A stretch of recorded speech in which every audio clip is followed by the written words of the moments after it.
So welcome to one and all to this event, which is being held under the banner of UNESCO Chair for the Promotion of the Culture of Peace and Non-Violence. The event is titled Viability of Peace in Afghanistan, Probable Scenarios. Although, as some would say, this is an oxymoron considering the situation in Afghanistan is deteriorating day by day. However, we still would want to explore what are the ways in which peace and security can be achieved in Afghanistan and the broader region as well. So welcome to one and all to this event, which is being organized by the Department of Geopolitics and International Relations, Manipal Academy of Higher Education, in association with the UNESCO Peace Chair, which is currently being held by Professor M.D. Nalapat, Honorary Director of the Department of Geopolitics and International Relations. Before I move into the proceedings, I would like to first welcome Dr. Nand Kishore, Head and Associate Professor at the department, to offer the welcome remarks. Thank you, Dr. Dhanashree. Welcome to each one of you who are present here this morning. My special thanks to Professor Nalapat, Ambassador Stobdan, and a good friend, Dr. Shanthie, for having accepted to be part of this particular event. We certainly wanted to do for the UNESCO Peace Chair related activity. So we thought, why not start off with this one, as this has been something that's sort of a burning issue and also has taken the center stage when everybody else was looking at the outcomes and many other things. We thought we need to concentrate one on the issues of the women, especially that's been in the news for a big time. I think women from two perspectives, as vulnerable, second as peacemakers, both were the thought behind, because they are perhaps the worst affected in this particular scenario. So we thought not a better person than Dr. Shanthie to speak on this particular subject. We wanted her to be there, and Ambassador Stobdan, anyway known for his expertise in this particular region, we requested him as well. And Professor Nalapat to deliver the keynote, as he is the UNESCO Peace Chair and he's the one a driving force behind most of the activities that we do. So we requested him as well to be part of this first event of UNESCO Peace Chair organized by the Department of Geopolitics and International Relations to happen this particular morning. As part of department's activities, we have been looking largely at security related issues and also those issues that are of pertinent importance to international politics as well. And Afghanistan being one region that has direct connection as such with regard to South Asia, that was the first concern. Second is also anything happening in this region also has a spillover effect to the rest of the world. And now the whole world is looking towards what is happening in Afghanistan and what is going to happen in South Asia. So keeping that in mind, we titled it as Viability for Peace only. We were not actually very certain about what is going to be the outcome. Every day there seems to be changes coming in, dynamics are different. So there are so many things that are happening. So we thought, let's at least explore the possibility of peace, keeping in mind the type of emerging scenarios. We wanted to have this particular webinar, and I'm grateful to all of you for having accepted our invitation to be part. And over to you, Dr. Dhanashree. We can go ahead with the proceedings now. Yeah, thank you so much, sir. So once again, I would like to thank all the three speakers, in particular Dr. Shanthie and Ambassador Stobdan for accepting our invitation to speak in this event. Before I actually introduce both the speakers, I would like to also give a brief introduction to the chair itself. So DGEIR, which is the Department of Geopolitics, is also an integral part of the UNESCO Peace Chair's mandate to promote peace and non-violence, not just in India, but also across the world. Since 1999, the chair has been active in peace-related activities in various parts of the world, and our department also has contributed to such efforts by organizing events such as Track to Dialogue to promote greater understanding between countries. We have also held several lectures and organized webinars, including by the chairholder himself, stressing the importance of peace and non-violence, besides training young minds in a concept of society that is based on these values. So this is like a brief introduction to the chair, I would like to also reiterate that Department of Geopolitics and International Relations is not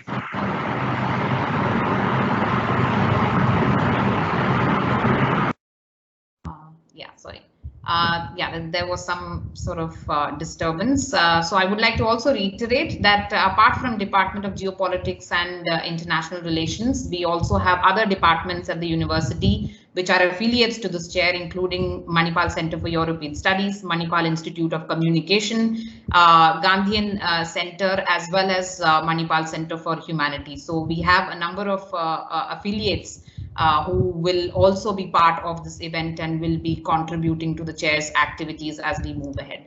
Now, coming to this event, I think I would rather introduce both the speakers together and just invite both of you to have your interventions after that. Both of our speakers, before I introduce Professor Nalapat, actually, they have extensive bios. I'm just going to keep it brief because they have done so much work in their own respective areas. So first of all, Dr. Shanthie Souza, she is the founding professor, Kautilya School of Public Policy at Geetham University, Hyderabad. She is also a visiting faculty and member of Research and Advisory Committee, Naval War College, Goa. Board Director at Regional Center for Strategic Studies, Colombo, non-resident scholar at Middle East Institute, Washington, D.C. She's the founding professor at Mantraya, member of Board of International Studies, Goa University, editorial board member of Small Wars and Insurgencies, Rutledge, UK, senior analyst for the South Asia desk with the Wikistrat Analytic Community and advisor for the Independent Conflict Research and Analysis in London. As advisor, Independent Directorate of Local Governance, Government of Islamic Republic of Afghanistan during 2015 and 16, as well as International Election Observer for the Audit and Recount of Afghanistan's presidential runoff elections in 2014, Senior Transition Consultant, United Nations Mine Action Service 2013, Kabul, and External Reviewer for the Country Program of Action Aid International Afghanistan in 2011. She has worked with governmental and non-governmental sectors for more than a decade and conducted field-based studies in various provinces of Afghanistan. So, which is why, I think she's the best person to give us both a broad as well as specific picture of what's going on in Afghanistan today and what is the viability of peace, if there is at all any such viability in that country. Ambassador Professor P. Stobdan is a distinguished academician, diplomat, author, and foreign policy expert. He has been India's ambassador extraordinary and plenipotentiary to the Republic of Kyrgyzstan until recently. Ambassador Stobdan has earlier served in the National Security Council Secretariat. He has also served as a director of the Center for Strategic Studies in Jammu and Kashmir. He is the founding president of the Ladakh International Center, which is located in Leh. Ambassador Stobdan was also senior fellow at the Institute for Defense Studies and Analysis, New Delhi. He's a distinguished fellow at the United Services Institution. And he's, of course, a leading columnist for Indian Express and various other national dailies in India and abroad. And Professor Nalapat, who's the third speaker for the day, he doesn't need an introduction to this room, considering he has been interacting with our students and faculty. Dispense with that, then go ahead. Let's start the process.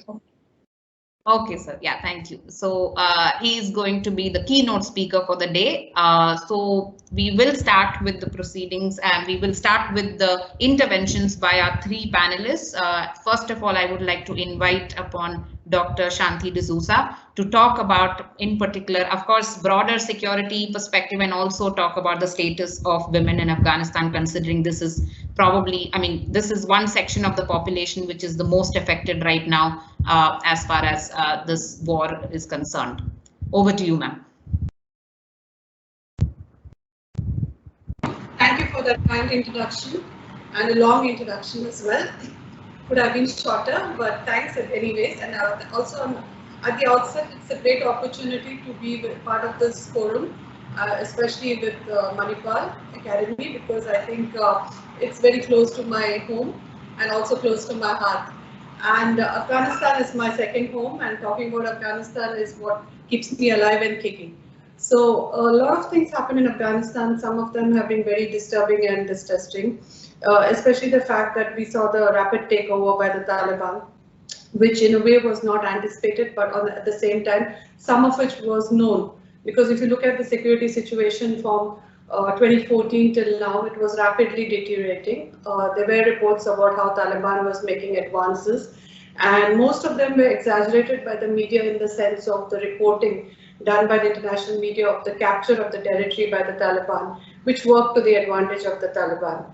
Having said that, I also would like to say that it's not that Taliban didn't have kind of a popular support, but it was a situation where the people were caught between the international forces on one hand and the Taliban on the other. So they were literally caught between the devil and deep blue sea, especially Afghans who were living in remote areas where access was difficult and the Afghan government was not able to make much changes or provide basic services. And in these areas where the Taliban had initially started setting up their shadow governments, they were able to deliver basic services like justice. If you are aware of the Taliban sense of justice, which is very instant and delivered immediately, that had appealed to the people where when they approached Afghan courts, it was very much difficult for them to access because in some areas there were no courts. In other places where there were courts, there was a lot of corruption. And third is also they didn't get justice in time. So that changed a kind of a public perception inside Afghanistan in a way which favored the Taliban. But then again, I would like to say with a note of caution, it's not that the people of Afghanistan welcomed Taliban or wanted the Taliban back. They had no other option. So I think that is very important to understand when we're talking about Afghans and their linkages with the Taliban. The second is to look at the nature of the international intervention and what led to the situation as it is. Very briefly, I would like to say that Afghanistan has been a laboratory where all countries have tried the experiments, and when the experiments have failed, they could simply walk away, leaving Afghanistan in a mess and Afghans in deep trouble.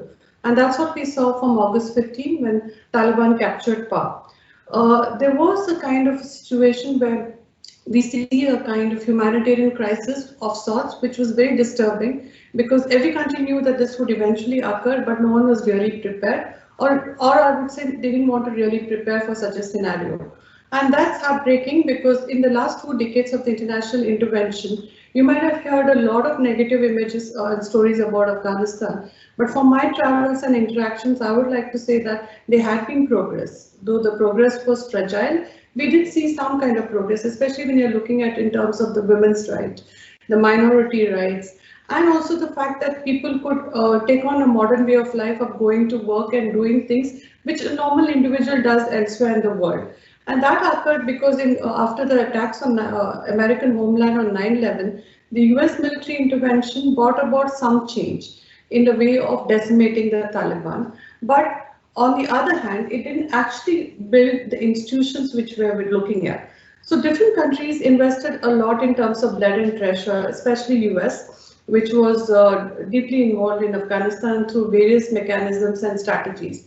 But the critique of the international intervention, which I would like to point out, is that there were different countries involved, in 56 countries more of NATO, and there were a lot of military activity going on, but very less on the development side. And I think that is important to understand because what you see in Afghanistan today is progress in urban areas, in urban centers. So what you see in Kabul is very different when what you see in provinces like Faryab, or you see it in Kandahar or Helmand. And these are areas where actually the international intervention did not make much difference. And that occurred basically because money was given. The aid which went to the people out there did not reach the people. And why did that occur is because fundamentally most of these countries wouldn't give Afghan government the money through the budget. They had 2 reasons for that. One is that Afghans lacked the capacity or they were corrupt. And they didn't do anything to build any kind of accountability or capability as such. I mean, there were a lot of capacity building exercises and a lot of money was involved even in that. But then it actually did not build the institutions which this country required. And there were, whatever the international community did was very fragile. There were more like quick impact projects. So what the countries did is that they had their own missions and own subcontractors and all kinds of service aid delivery, which was very, very fragile in the sense that it was project oriented. It was for a limited period of time and it was not over long term. So my fundamental critique of the international community's role has been there had been no long-term vision of a long-term stabilization of Afghanistan. So there was a very limited vision of doing things on a very limited time frame and then moving on. And after that, they didn't do anything to build institutions inside Afghanistan. And that problem we have seen playing out in all the sectors in Afghanistan, right from security to the political to the economics. Now, if you look at the security sector, a big army was created, and the numbers as projected were 3,20,000. But actually, that wasn't the number because there were a lot of desertions. There were a lot of problems of payment of salaries of these soldiers. There was problem of training. Most of the soldiers were trained on conventional lines when they actually fighting insurgency. So there was a mismatch on that level. And lastly, also the fact that there was this huge question of civil-military relations which was not really dealt with. So when President Ghani fled Kabul, the Afghan army just collapsed because there was total political crisis and there was no one involved who could actually direct these forces. So that's what we saw, the collapse of the security sector. And people were just wondering that how is it the Afghan army didn't fight, but it's not their point because there was a crisis of sort at every level, from the training to the equipment to the system of recruitment, and ultimately the political leadership, which wasn't there when they wanted to fight, and the army just was disintegrated. Now, if you look at the political sector, again, there are huge problems out here. Initially, they set up a very centralized form of governance because they needed that. So President Karzai had huge powers, and it was very centralized that most of the areas in the peripheries and provinces in the south and east actually didn't have that access or voice over the decision making. And thereby they did feel left out of the system. And then they started supporting the insurgency in different ways.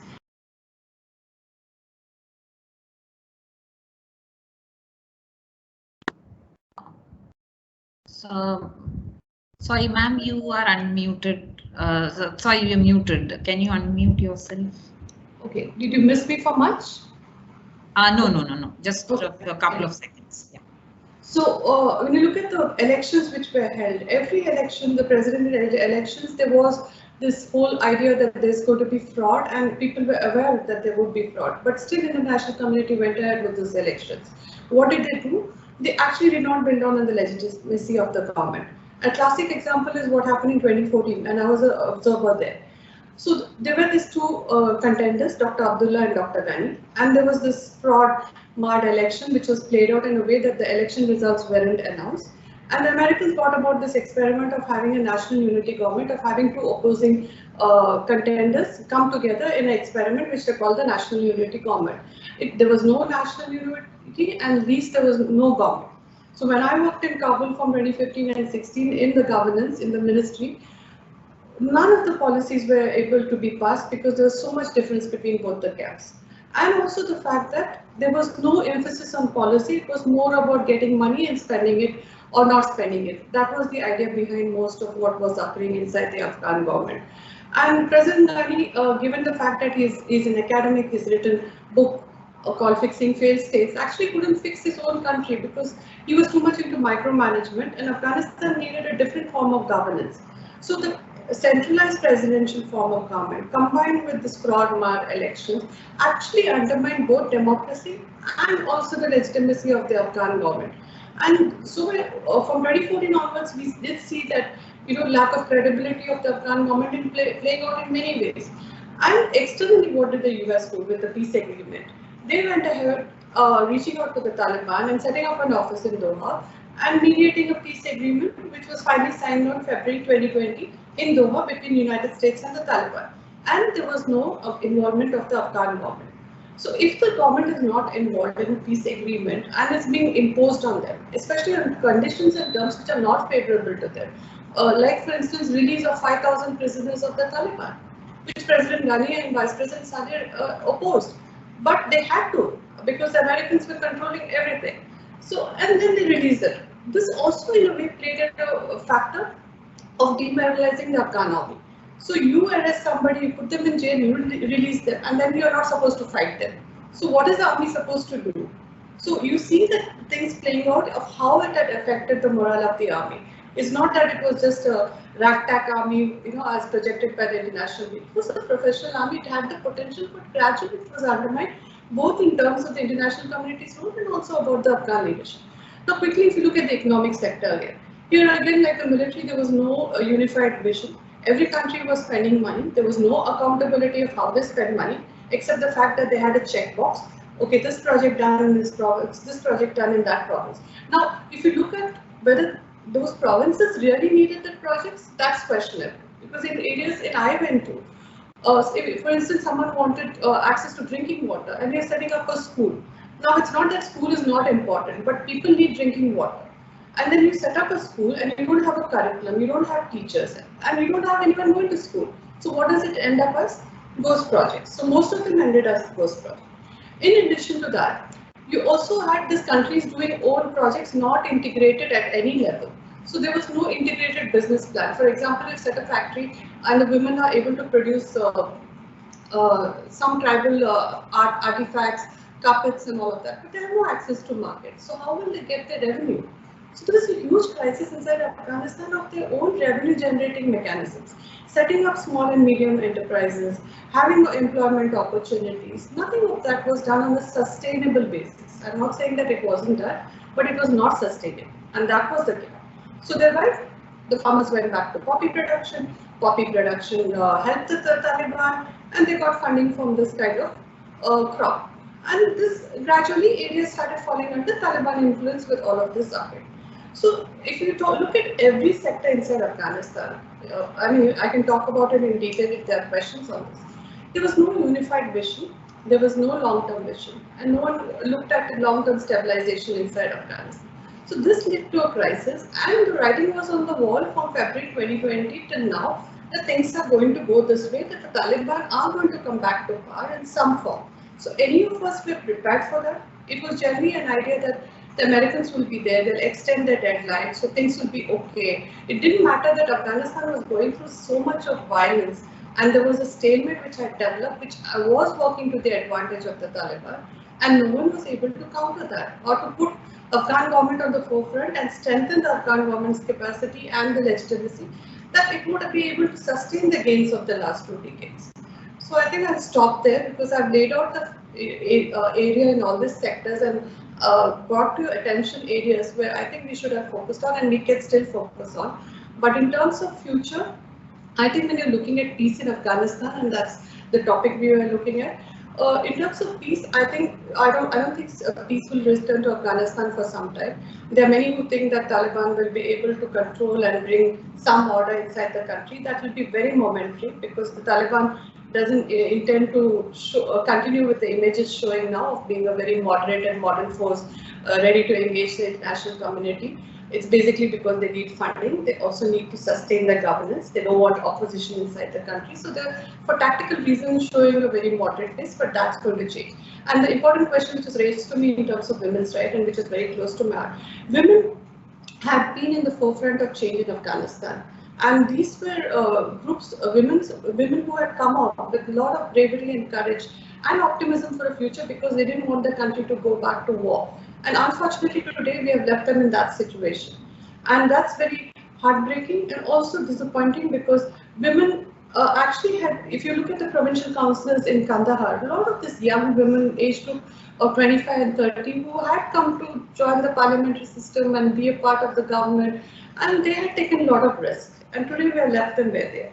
A lot of women are in the media, and even when the things were going back, they still report, and they're still having demonstrations in Kabul. So that is the change we have brought about in Afghanistan. It's not that women should throw their burqas out and not wear hijab. We should leave them to do what they want to do in terms of their cultural terms.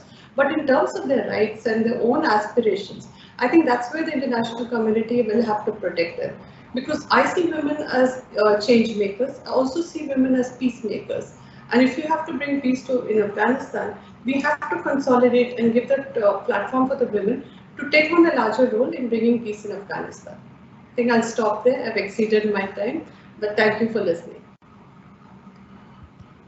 Thank you so much, ma'am. So before I move on to Ambassador Stobdan, I will take questions for Shanthie ma'am at this stage. Are there any questions for her from the audience? You can raise your hands if there are any questions. I don't see any hands. Just I'll probably yeah, I see one question. can I take a couple of questions and then forward them to you? Is that okay? Will you take a couple of questions? Ma'am, that's for you. No, okay, Daksh, go ahead with your question. Yeah. Good morning, ma'am. Thank you for your presentation. I had two questions since I'm not familiar with the geography too much of Afghanistan. Can you lay out how exactly Taliban's road to Kabul actually worked? Because in the news, it's only scattered coverage of Taliban taking over Herat. So can you highlight what were the base of operations and how did they move from their base of operations to Taliban? I just want like the road which they took. Second of all, you highlighted the lack of development in Afghanistan as a very prominent issue. And probably Professor Nalapat can expand on this as well later. But how do you see China projecting the BRI as an important reconstruction project in Afghanistan, in affecting Afghani sentiments towards China's and of course Taliban sentiments towards China's? Thank you. Those are my two questions. You want me to answer it right away? Do you want me to take a couple of more questions or just answer them one by one? How do you want to do it? I'll quickly answer. Maybe that will help. Okay. Yeah. I think the first question was on the advances of the Taliban and how did they come about there, right? As I mentioned before, during 2001, when the military intervention occurred in Afghanistan, President Bush went for a very limited counter-terrorism operation. They were only interested in decimating the Taliban. So that actually gave them opportunity to cross over the porous border, that is the Durand line between Afghanistan and Pakistan, and go to Pakistan. So they found refuge there, and they were operating from the cities in Pakistan, and they have the shuras named after the cities in Pakistan. There's Quetta Shura, there's Peshawar Shura. And they also in the tribal areas around the Durand line, they had this Miram Shah Shura and all of this, from where they were able to rebuild, regroup and rearm and carry out their activities. And since President Bush had very limited troops and limited attention in Afghanistan, shifted attention to Iraq in 2003, things started changing in Afghanistan, and we did see the re-emergence of Taliban from 2005 onwards. And we did see attacks occurring inside Kabul and all of that, and things were gradually building up for the Taliban. So first is the sanctuary, second is the opportunity they got to come back to Afghanistan to carry out the activity. The third I mentioned is the fact that the Afghan government could not provide the basic services, most importantly justice. They started finding support within the local people for justice. So they started setting up shadow governments. So they did that. And over time, from 2014 onwards, it became acute because the government was absolutely dysfunctional from 2014. And the divisions inside that camps did not help Afghanistan. So Taliban made use of those opportunities and started providing other services as well, including health. So people generally started looking up to Taliban because they had no other option. So that is in terms of winning hearts and minds. In terms of what happened in terms of rapid.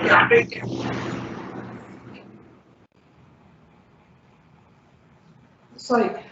In terms of the capture of territory, it was always contested, because what we saw is that 223 districts as of July 2021 under Taliban control, but there was no way of verifying it, because what capture meant in terms of territory is that during the night Taliban take control of the area, during the day you have the Afghan government flag flying. So I would always say the data of the Taliban capture was contested, but the advances they made rapidly occurred because they had some kind of leverage inside the communities and the tribal groups, and that this was not restricted only to the south and east, which are Pashtuns, but also in the north. And the differences in 2019 between President Ghani and other opposition leaders like Atanur, Dostum, Ismail Khan, who were traditionally opposed to the Taliban, actually reached out to the Taliban, and so that made it even more easier for the Taliban to make advances in the north. And if you see, they focused more on the north because they expected opposition in the north, but that didn't occur, and it felt the city started falling very soon. And by the time they came to Kabul, where actually everyone thought there would be fight and resistance, it didn't occur because the president fled and the army collapsed. So it made the rapid advances very easy. Okay, and the second question on China. Now, China has played an important role in Afghanistan in terms of maintaining that leverages with Taliban. And they did that in the 1990s. Even in 1996, when Taliban were in power, they were the first to establish that contact, which they are repeating now. China has made economic investments in Afghanistan. They have interest in oil reserves in Amudarya in the north, and also in the copper mines, which is MAHE-UNESCO, which they have invested and couldn't go ahead because of issues of security. And from then on, they had some deal with the Taliban going. So China has made its own individual policy of reaching out to the Taliban. It actually, even if you see how in July, the leader of Taliban was in China. So China is looking at the BRI and CPEC as a major component, and Afghanistan falls in a very important territory, not just for the energy and economic reserves, but also in terms of the strategic influence. Sitting at the crossroad of Asia, I think China is looking at playing a huge role. And that's going to play out in the way the Pakistan-China axis is building up in that country, which would lead to more problems for India in the days to come. Thank you. Dr. Ashok Alex Luke. Madam, with regard to the question of Taliban, what I understand was that even though the Kabul was safe, more or less, during the US forces were... Can you hear me? Madam, can you hear me? Yes, I can hear you. Not very clear. That's fine. Okay, right. Yes, please go ahead. Okay.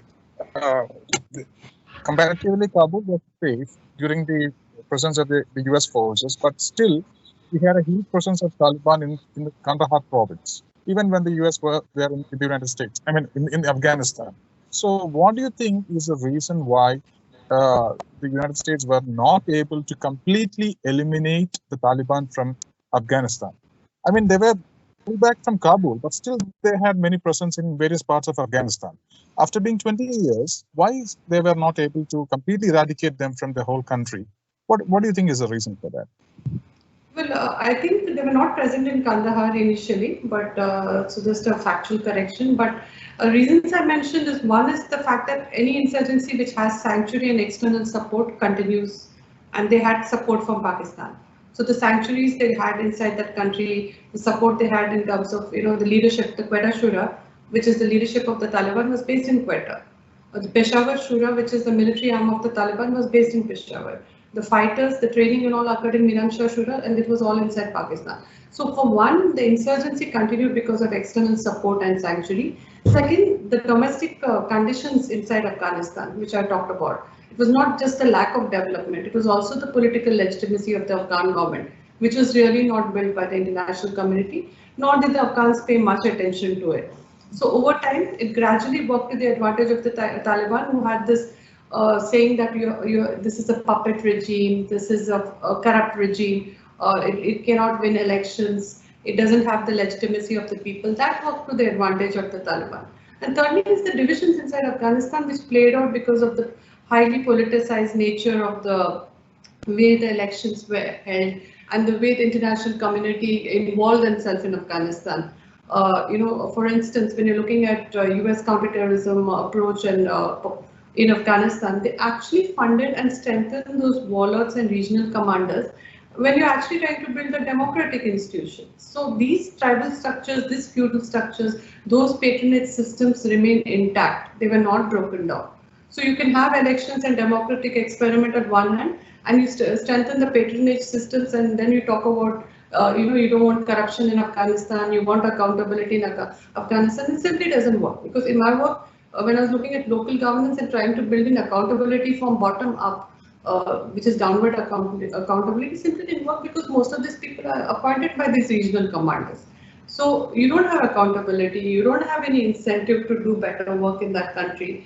And also that you don't get salaries from the government, so you don't owe the allegiance to the government. If UNDP is paying your salary or any other foreign country is paying your salary, why will you have anything to do with the Afghan government? So all that worked to the advantage of the Taliban, but most important is also the peace agreement. Everyone thought that peace is important, that's why you go ahead and sign a peace agreement. But when you look at the conditions of peacemaking, were it really fulfilled in Afghanistan? No. One is fundamental rule is you talk from a position of strength. What did you do? You weakened the Afghan government. Afghan government was not even involved or included in any of the initial process. Secondly, US was seen as a defeated party. I mean, since the Taliban gave a deadline and also asked for a complete withdrawal of troops, and US agreed to that, it was seen as they had defeated the superior party, and that worked to the advantage of the Taliban. So how do you negotiate peace when the when a terrorist organization has actually captured power and there's nothing left to negotiate. So that's what occurred in Afghanistan, and also the fact that other conditions of peacemaking, even with the deal, there were a lot of red lines in terms of protection of women's rights, minorities, human rights, protection of the gains of the last 2 decades. These were only on the social media in terms of red lines. But in actual workings on the ground, did anyone make any kind of concerted effort to protect those gains which Afghanistan had achieved? No. So gradually we have lost whatever we had in Afghanistan, and it's a situation where I think a classic failure of how peace building exercise has failed, and what are the lessons international community can learn from this, so that in future they will be able to do better. And now for immediate term, at least reach out to those groups who are there in Afghanistan, like the women's groups, who still want to sustain and make efforts to build peace, to bring about peace. And there are also youth groups, a lot of youth groups who don't get the support they needed. So we should look at this kind of groups which are still existing in that country, given the fact they're not able to leave, or some of them don't want to leave. So there are leverages inside Afghanistan which I think we should carefully explore and build on. Madam, just one more clarification. In that case, why the United States, if they are convinced that Pakistan is supporting and funding Taliban, then why can't they just stop giving military and financial aid to Pakistan? I'm talking about the United States. Well, if United States had learned its lessons, it wouldn't have been where it is today. So Pakistan has very usefully taken advantage of US in terms of getting funding for fighting on the war on terror and continued support for the Taliban. So, and since US was only interested in the killing of Osama bin Laden and decimation of Al-Qaeda, they may try to make that distinction, not actually realizing that Al-Qaeda is closely associated with the Taliban. Those linkages are still not broken. And in fact, this Taliban is associated with a lot of other international terrorist groups. About Pakistan and funding, Pakistan has always derived benefit from its locational advantage and the leverage it has within the Taliban. So US was in many ways dependent. So the counter argument to this is that now that US is out of Afghanistan, has nothing to do with the Taliban, the funding for the Pakistanis will stop. But then they have China now, who's going to pay in ways that they want them to pay, and also have a friendship which they wanted to always have with China in this region. So just funding is about the United States. I think it's a very limited, short-sighted policy. There should have been some kind of accountability of looking how much progress they've made in terms of counterterrorism operations, in terms of what they're doing with the Taliban, which are based inside the cities, and also to see that if Taliban had to come to power or in some form of governance in Afghanistan, they give up violence, give up the complete ideological thing underpinnings this movement has, and accept the democratic form of government in Afghanistan, however imperfect it was. Thank you, ma'am. Mohammad Reza Rafat, sorry. Yeah. Good morning, ma'am. This is Mohammad Reza Rafat from Afghanistan. Now I'm doing my PhD here at Kerala University. Good to see you. Actually, I'm very glad that you are. Yeah, ma'am. Good to hear you and good to have you here. Thank you very much. Thank you very much. It was very nice deliberation from your side, ma'am. Actually, you explained very nicely. My question is here that, ma'am, as you know, international community from the beginning of the establishment of this new system in Afghanistan from 2001, they had contributed to Afghanistan many more. But the main problem is this, that we have the Pakistan here. We are spending, we are investing, we are working with the government. But on the other hand, there are some destructive actions from the side of Pakistan. My question is this: why the international community is keeping silence behind today's destructive activities of Pakistan against the Afghanistan people? Why the international community is not taking any serious action against these destructive practices of Pakistan, not against to Afghanistan. Pakistan is actually the main sanctuary of tourism in the world. They are treating India, they are treating Afghanistan and many places. For example, in Iran also, they are the main reason that there are some insurgency in eastern part of Iran. So the main question is why the people, especially the international community, is keeping silence against this Pakistan, this terrorist state. Good question from my Afghan friend, and I know how you feel where you are. I've heard many Afghans say this, and it's actually a compliment if you're known as a Hindustani and abuse if you're known as Pakistani in Afghanistan. That's what I got from my travels. But the fact is that Pakistan has played a very negative role, and no one from the international community has actually moved any kind of sanctions or any kind of restraint on Pakistan. I'm not saying that sanctions alone would have worked because it has an all-weather friend called China. But even in restraining its behavior and bringing in some responsibility, I think the international community, particularly at the UN, no one has taken up this thing seriously. And it's time we did that because I think Pakistan is still continuing Taliban in various ways. It still has strings within the movement. If you have tried to find out about the whereabouts of Habiballah, that is the emir of the Taliban, he is missing again. So it's not that the Taliban are back, that the Pakistani has control, but Pakistanis are going to play a very destabilizing role because my sense is that they want to maintain a weak and unstable state in Afghanistan, and so that they still have leverage. Secondly, also in terms of economics, they have made it very difficult for Afghanistan, and that's more important because I was talking about difficulties inside Afghanistan in the economic sector, but look at the way the trade has been affected between Afghanistan and Pakistan. You do have the Afghanistan-Pakistan trade and transit agreement. How many times did Pakistan close the border, making it very difficult for landlocked Afghanistan to access the sea, to have normal trade with India? So goods could come from Afghanistan to India, but it couldn't go back from India to Afghanistan because the Pakistanis restrained it. And therefore it caused a huge kind of damage inside Afghanistan and economic loss, but also resentment among the Afghans. And both in terms of security, which you are right, in terms of the sanctuary they have provided, in terms of destabilizing activity, also on the economic front, Pakistan has hurt Afghanistan so much. And that actually no one has really taken up. Secretary Clinton did when she had this grand idea of the Silk Road strategy and all of that, thinking that Pakistan will fall in line. But I don't think the US used its leverage and the funding inside Pakistan very well to derive what it wanted. And that's the problem with Pakistan because Pakistan has this all-weather friend China, which it can always go to. But having said that, I think it's time for the international community to put some kind of restraint on behavior of Pakistan even now. And it's just not Afghanistan, as you said, the other countries also are facing the consequence of Pakistan's support to these groups. And on the long term, I think Pakistan will face a blowback.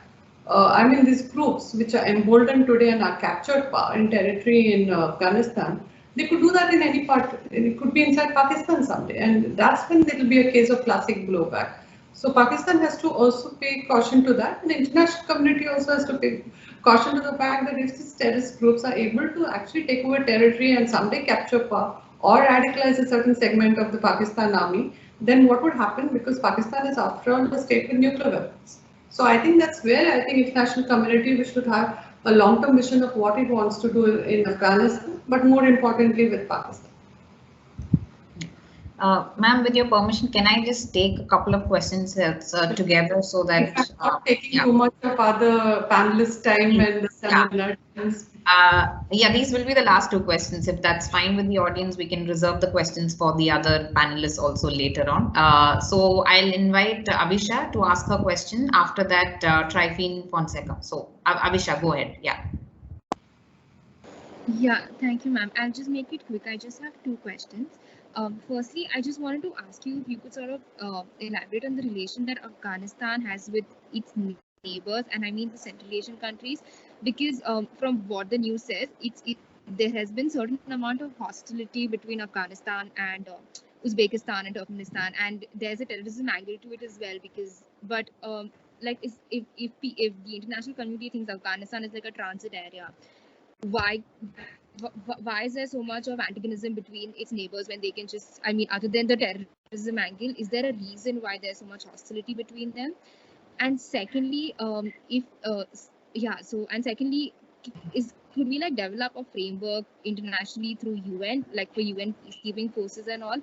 And do you think there could be a détente between US and China, considering everyone now sees terrorism emanating from Afghanistan as a long-term problem, and no one can, I mean, the Taliban is like really unpredictable. So do you think there's a possible for a détente between these two countries and a long-term framework by the international community towards Afghanistan, since Taliban has already taken over power and nothing to that effect can be done now?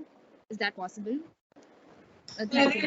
Yes, I'll come. I will answer your second question first in terms of détente between US and China. Well, I don't see that happening because I think the way the geopolitics are playing out, and also the fact that US is more interested in the Indo-Pacific and is looking at China as an adversary there rather than in Afghanistan, I think détente might not be possible. In terms of the Taliban takeover and terrorist groups taking a greater hold and I mean, emboldening them and emboldening other groups, I think there is a possibility of that occurring.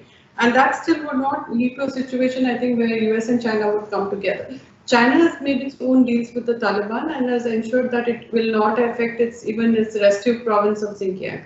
So I think China has its own outreach and its own policy with the Taliban now, and it will not pay heed to what the rest of the international community is doing.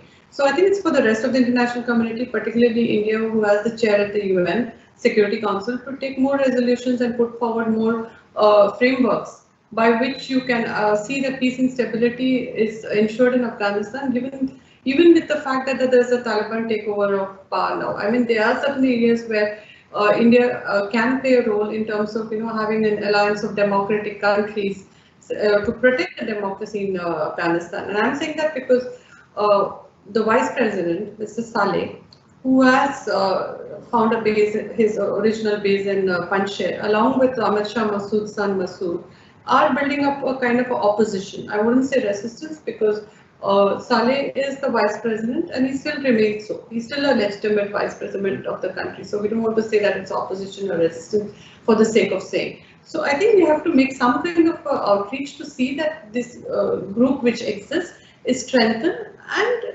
has a countervailing effect on the Taliban, which has captured power. Now, if you look at the state of affairs within the Taliban itself, they are not sure how to govern. They are not sure how to get their money formed. They don't know how to put things in order because they can easily go back to putting forward the Islamic model, which they had, but they can't do that because then they wouldn't get legitimacy and the funding. And more importantly, that fragile games inside Afghanistan would also create opposition, which they don't want now. They don't want to show that brutal face. So there are areas where I think international community, especially countries who support democracies, can come together in terms of making outreach to Vice President Saleh, who is now the caretaker president, and see how you can have a form of government where these rights of these people are protected. And ultimately, it was an elected government, however imperfect it is. The second question is on regional countries. There have always been trouble with Afghanistan and the regional countries. One is because I think of the ethnic identities. Afghanistan shares most of its major ethnic groupings across the borders. So Pashtuns with Pakistan, Uzbekistan, Tajiks with Tajikistan, and then Hazaras have this inclination and proclivities towards Iran. And the tragedy of Afghanistan is that time and again its internal contradictions, right from 60s onwards, have got caught in this regional power agenda. And these regional countries have used this for advantage. So you did see during the 80s and 90s how these regional countries supported their own proxies, and that's when these regional commanders came about. Dostum, Uzbek, then Atanur, having support with the Tajiks, Massoud with Tajik, then you had Ismail Khan with Iran. These major leaders inside Afghanistan, who were the opposition leaders, actually had connection with the regional countries, and the regional countries used it to their advantage. And the last thing, which I think the most important thing, is that no one really allowed Afghanistan to develop its own revenue and economic base. Because what happens is that most of these countries flush their cheap goods inside Afghanistan. So if you go to north, you go to Mazar, you see a lot of things from Central Asia, from China there. Or you go to the western side, towards Herat, you see a lot of things from Iran coming in. So none of these countries wanted Afghanistan to develop their own revenue base, and because they wanted Afghanistan to be forever dependent on the imports from these countries. And that was one of the tragedy again, because this did not let Afghanistan develop its own income and have more employment opportunities for the people. And this again wasn't looked at very carefully. So you had a lot of these regional groupings, regional meetings, Heart of Asia conferences, where looking at, the very romantic idea of making Afghanistan a land bridge, and it's the heart of Asia, it should be a trade hub, should have a model like it's in Switzerland. All of this were talked about, but none of them were carefully explored and looked at. And also to have leverage inside these regional countries to restrain their destabilizing activities, even within the regional groupings and regional forums. So none of it was done. So most of it ended up as lip service and very little in terms of practical utilities. Thank you, ma'am. I don't think we have time for more questions. Trifine, if it's okay, we can take up your question after the next two speakers, if that's fine with you. Yes, ma'am. Yeah. Oh, yeah. Thank you so much, Trifine. All right. Thank you so much, Shanthie, ma'am, for that really wonderful talk, and also answering all the questions very elaborately. I think you have set the stage for the other two speakers also. I suppose you have to leave now since you have another commitment. But thank you so much for joining us, and hope to have you again virtually or physically at our department at some point when the situation normalizes. Thank you once again. Yeah. Thank you so much for having me here. I'd like to join you.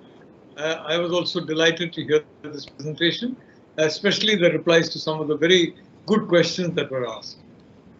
Yes. Yeah. Thank you so much. I'm sorry I have to leave.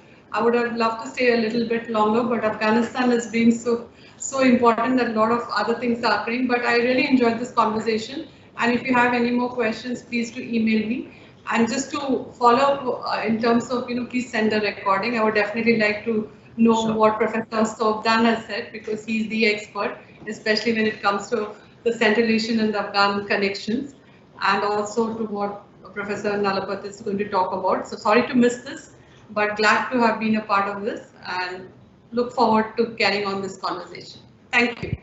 Thank you so much. Yeah. Bye. Okay. Let's do that. As I said, the UN system has been founded on the basis of all of us belonging to a common humanity. And as a consequence, when you have a common humanity, you have the commonality of being part of the same species across the world. And of course, if you look at DNA testing and scientific testing, then it is also established that the initial, variants of humankind came from a few specific locations, and in that sense, again, there is a commonality of humanity. So when you say that, you are obviously moving into the next phase, which is that since we are a common humanity, there are certain universal rights that everybody who's a human being should enjoy, no matter where that person is located, no matter what the social system or what political system or what geographical location that person is located. Everybody should have those universal rights. And those universal rights need to be founded on the bedrock of certain values, which again will be values that are common to humanity. So when we use words like humane, when we use words like, we should show a certain amount of humanity, what we're essentially talking about is the values that are humane and the values that we would associate with humanity.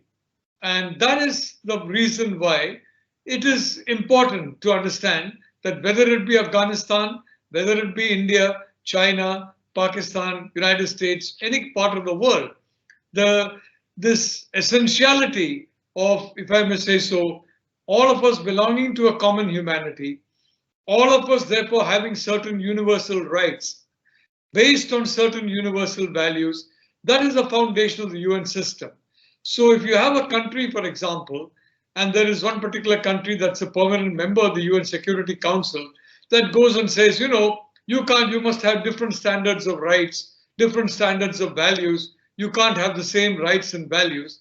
Well, then that country should leave the United Nations for the simple reason the UN has been founded on the basis of universal rights and based on universal values that are under challenge in a formulation that says every part of the world, I mean, the governance system in every part of the world has the right to decide its own values and therefore the rights it's going to give its citizens or the absence of rights. So I want this to be, in a sense, the context for why the UNESCO Peace Chair is interested in Afghanistan.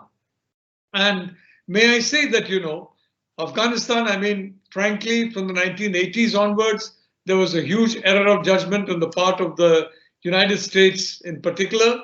I think, if I'm not mistaken, President Carter, Brzezinski, who was very, who frankly was very obsessed with the Soviets and could not really understand the forces that he was releasing into the world. After Brzezinski, you had Reagan and you had Bill Casey, who was the CIA director at that time, and they all had this particular situation in which they basically outsourced the whole thing to the Pakistan military. And as a consequence of that, what happened was that the Pakistan military then started using extremists in Afghanistan and in other parts of the world to essentially carry on this very justified, if I may say so, reaction to the occupation by Soviet forces of a free country. No one can justify the Soviet occupation of Afghanistan. No one can justify the occupation of any country by any other country, especially by armed force. So the Soviet occupation was wrong. Opposing it was correct, but the method of opposing it was disastrous, because instead of the moderate Pashtuns, and they were very much more in number than extremist Pashtuns, the Pakistan military was very comfortable with the extremist Pashtuns, and they incentivized extremists, and they wanted to make it a struggle beyond the Pashtuns, and they brought in extremists from all parts of the world to battle the Soviets. As I said, a necessary battle conducted in the wrong way sometimes has some terrible blowback, and that is what has happened to Afghanistan for no fault of the Afghan people. Why was Pakistan military interested in that? The Pakistan military essentially is dominated by the Potiawari connection. I mean, Potiawar is a part of the Punjab in Pakistan, and the northern side of the Punjab. And you have a very preponderant element of Potiawaris who are essentially military oriented, and who, in a sense, you can say the military in Pakistan is essentially a military that is based on the domination of the Punjabi ethnic identity within Pakistan. And in this identity, the Potiawari strain is very, very dominant. So the consequence is, frankly, that whether it is the Pashtun, whether it is the Baloch, whether it is the Sindhi, whether it is the Mohajir, I mean, chaps who have come in from India, I mean, and we must not forget that 90% of the agitation for a separate Pakistan was in the territories that are now part of India, not in the territories that are part of Pakistan. Certainly not in Balochistan, certainly not in the Northwest Frontier Province, the Pashtun territories, certainly not in Sindh, but in India and territories that are very much a part of India. 90% of that agitation was conducted from there, and some of those people went to Pakistan. Well, the reality is that the Potiawari military considers them to be second-class individuals, and they consider everybody else to be second-class. And if you're looking at the Pashtun has a tradition, if I may say so. The line disappears. Right. I'm sorry? If you click. I'm sorry, I couldn't understand. Is that?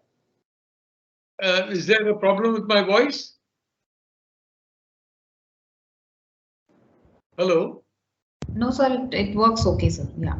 Good. Then what I want to say, frankly, is that, obviously the Pakistan military was afraid that unless you create an extremist identity beyond the Pashtun identity, then you are going to have the problem that Pashtun nationalists, people who are, societally, they understand the values and strengths of the Pashtun faith, and it's a very noble faith, if I may say so.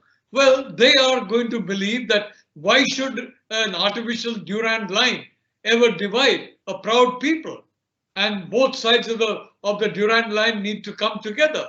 And this has been the nightmare that has been facing the Pakistan military for quite some time, and which is why the Pakistan military is trying to suppress any manifestation of what I may call free Pashtun or Pashtun pride.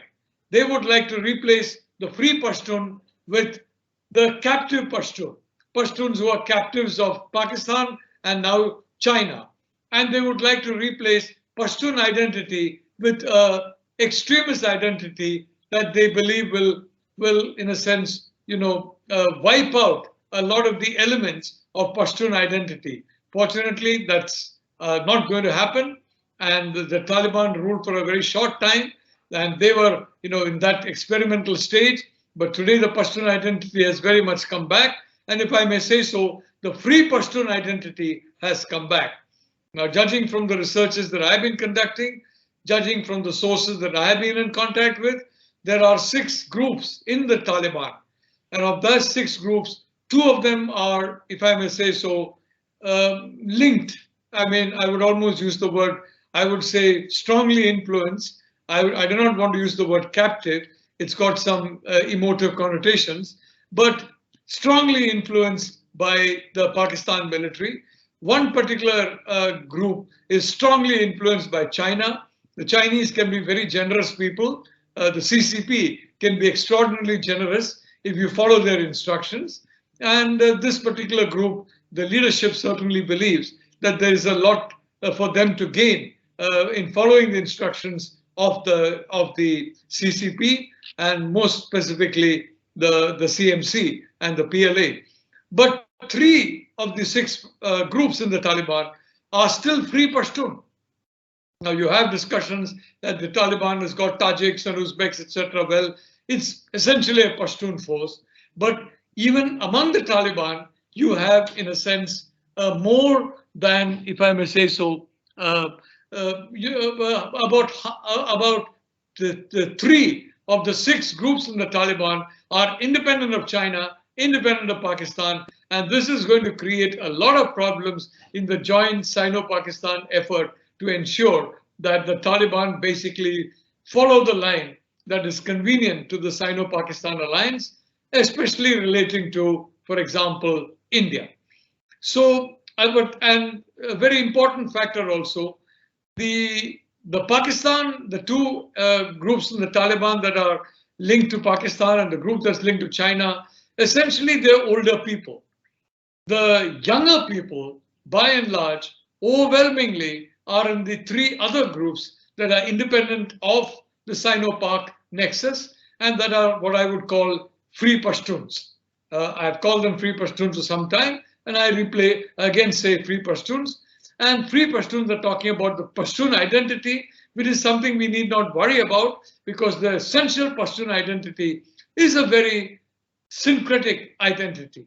You had this problem in the 1980s, you developed extremism, you developed Wahhabism as a means of fighting the Soviet Union, with the result that a dying empire, which anyway was going to die, was replaced by a very toxic theology, which is completely alien to the theology of Islam and to the theology of the Muslim people, especially in India, where the Muslim people are overwhelmingly modern and moderate, as are Hindus, Christians, Sikhs, Jains, or any other community.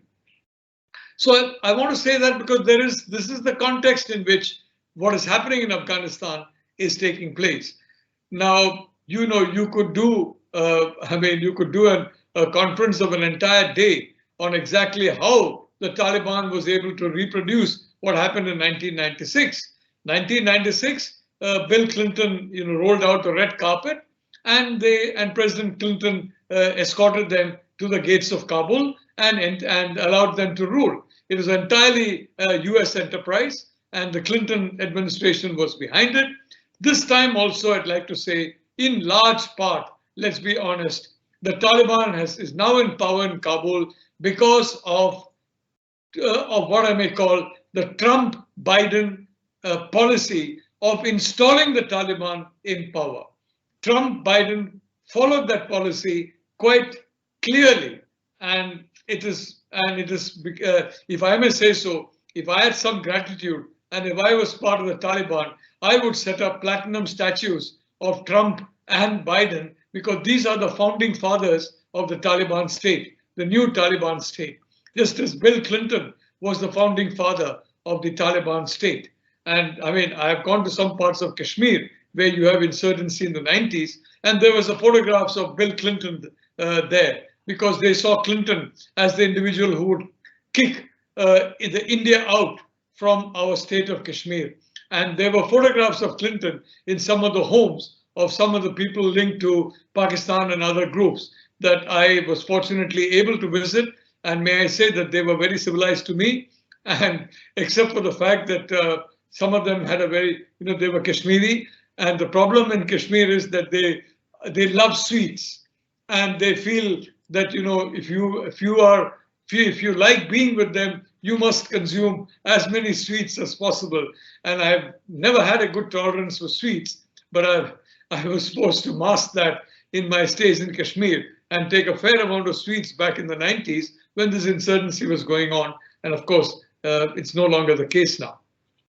Now, what I want to say very clearly is that, there are a lot of reports from the Western media, international, and what the West calls the international media. For them, international media is NATO media, media of NATO member states. Anything outside NATO, it's not international media. God knows what it is then. It must be extraterrestrial media.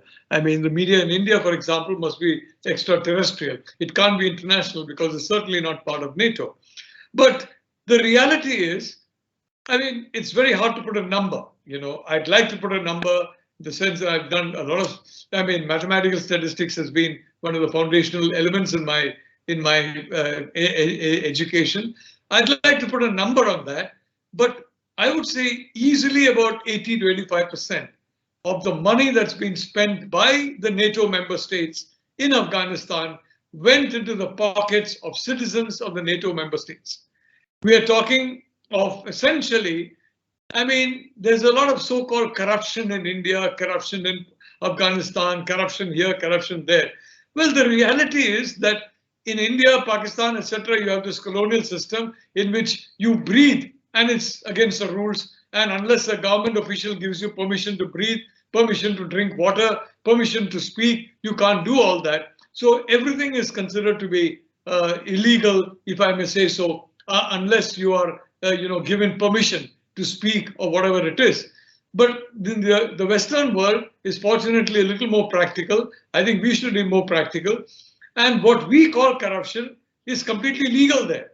So there is no corruption among the contractors of Afghanistan.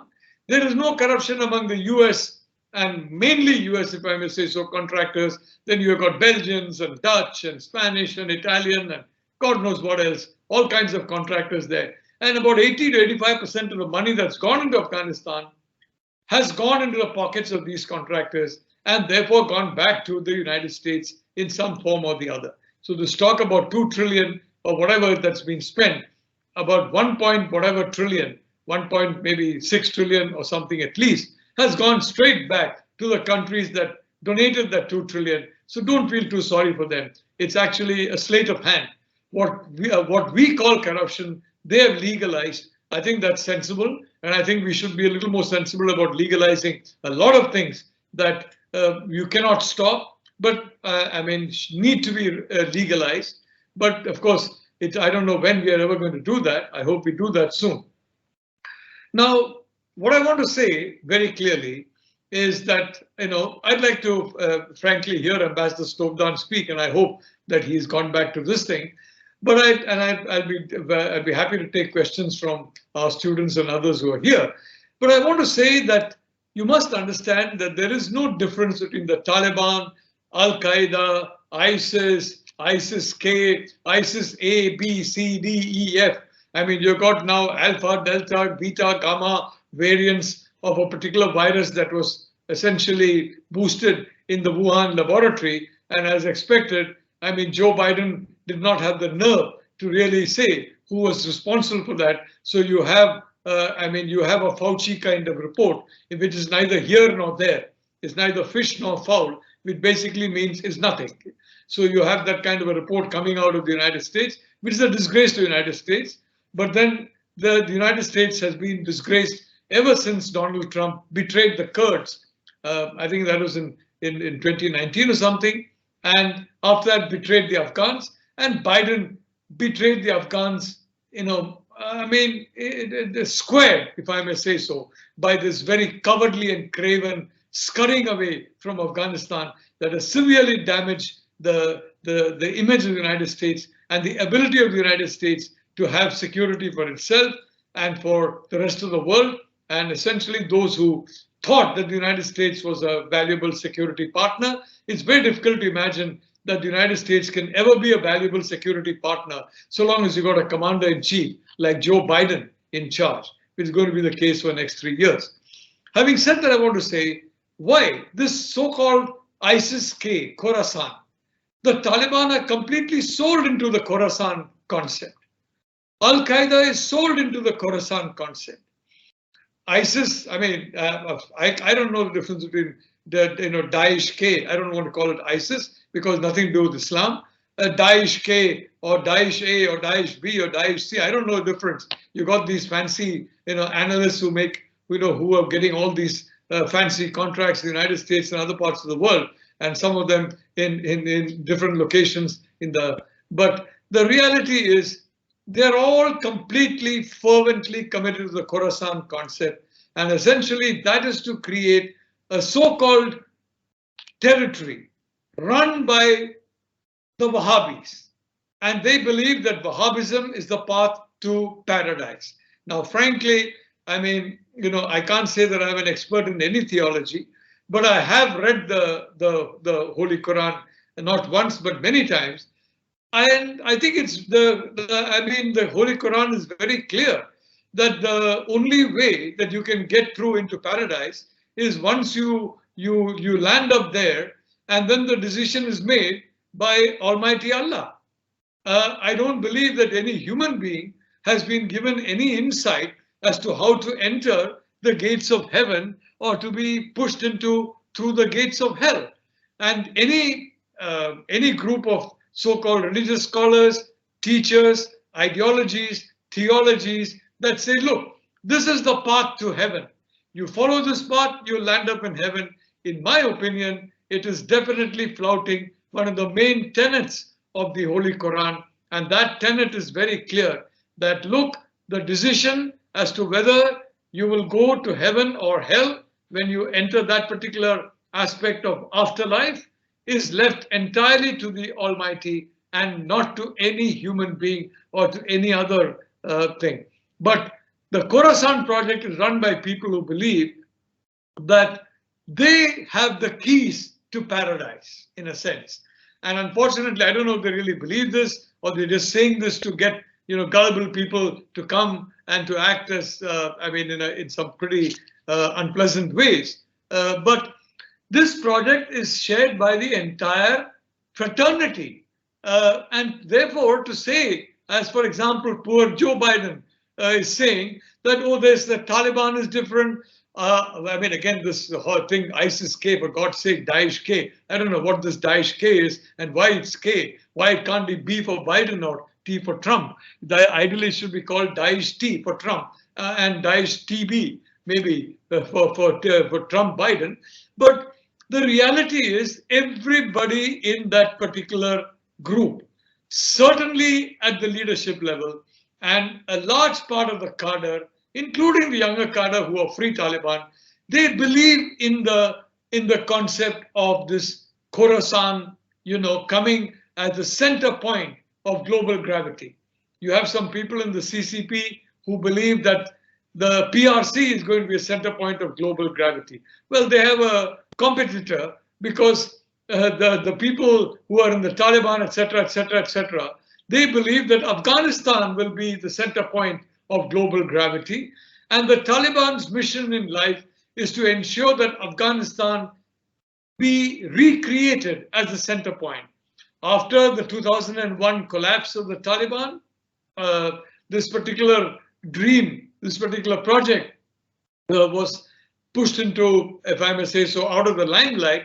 It has now come back into play, and as a consequence, the belief across the world, and there are modules across the world, extremist modules across the world, terror modules across the world, and some of them you may not even realize that they're terror modules or extremist modules, and they're there across the world. They're there in the United States, they're there in the European Union, they're there in the UK, they're there in Russia, they're there in China, India, everywhere. So these terror modules have now got new life. It's like monsoon rain falling on fields and bringing forth crops. Why? Because of the ascent of the Taliban, if I may say so, the US assisted ascent to the Taliban. So, please, when you're hearing that there is a difference between, I'm glad that you had Dr. Souza here, because she was very forthright that there's no difference. And anyone who has been to Afghanistan, anybody who has understood Afghanistan, anybody who has dealt with the people of Afghanistan will understand that, and also understand the reason why I am very optimistic about the situation in Afghanistan. For a simple reason, the Afghan people are not going to be fooled a second time around. They have understood what these Taliban guys are all about. And of course, they have also understood that you've got the Sino-Pak alliance trying to control the Afghan people through the Taliban. The Chinese would like to get their access on all these minerals that are there.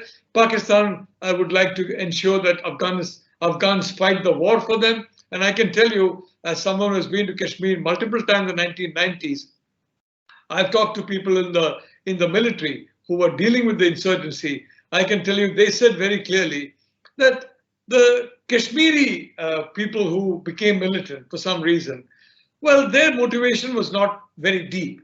So as a consequence, normally in a few hours, they would surrender and we would end the encounter or whatever. If it was somebody who had come over from Pakistan, well, it may take maybe a day or two before this thing takes place. If it are people who came from Afghanistan, it sometimes took weeks before they surrendered. That's the difference, frankly. And the difference is a very ingrained belief system. And my worry is that the fact that the Taliban are now in power in Kabul is deepening the belief system and deepening the fanaticism, deepening the roots of extremism. And this is going to create some pretty ferocious fighting for the whole world if these people really, break out of their, if I may say so, their enclosure and again challenge the world and challenge it not only in terms of you're looking at territorial operations, but challenge it in terms of modules suddenly springing up all over the place and creating problems. Well, I just want to say that the Afghan people, and I'm again very happy that Dr. Souza put stress on the Afghan women, because the reality is that the Afghan women have shown extraordinary courage, if I may say so, extraordinary courage. And more importantly, Afghan youth, even the youth that have been unfortunately misled into joining the Taliban, they are quote unquote what I call free Taliban. They do not want the overlordship of China. They do not want the overlordship of Pakistan. They believe in this Khorasan or this whatever, but they want to do it by themselves. So the youth are, and the reality is for the 21st century, the youth have to have an education, training, mindset in a manner that ensures that they slide into the 21st century and succeed. And if you look at Afghan emigres, they're doctors, they're engineers, they're lawyers. I mean, you go anywhere in the world and you see the Afghan emigres, they are doing exceptionally well. They're doing exceptionally well in professions. Why? Because they have had access to that kind of education. And that is what is needed in Afghanistan. And unfortunately, that is exactly what the Americans and the others did not provide in Afghanistan. 85% of the money spent by the United States and its NATO allies was spent essentially on their own people and essentially on contractors who were prosecuting a war. I just want to, as I said, I don't want to go more. I'll just take 2 or 3 more minutes. Everybody's asking why the Afghan National Army collapsed the way it did. The Afghan National Army collapsed because it was designed for that kind of collapse. The NATO people, they did not trust the Afghans for some odd reason.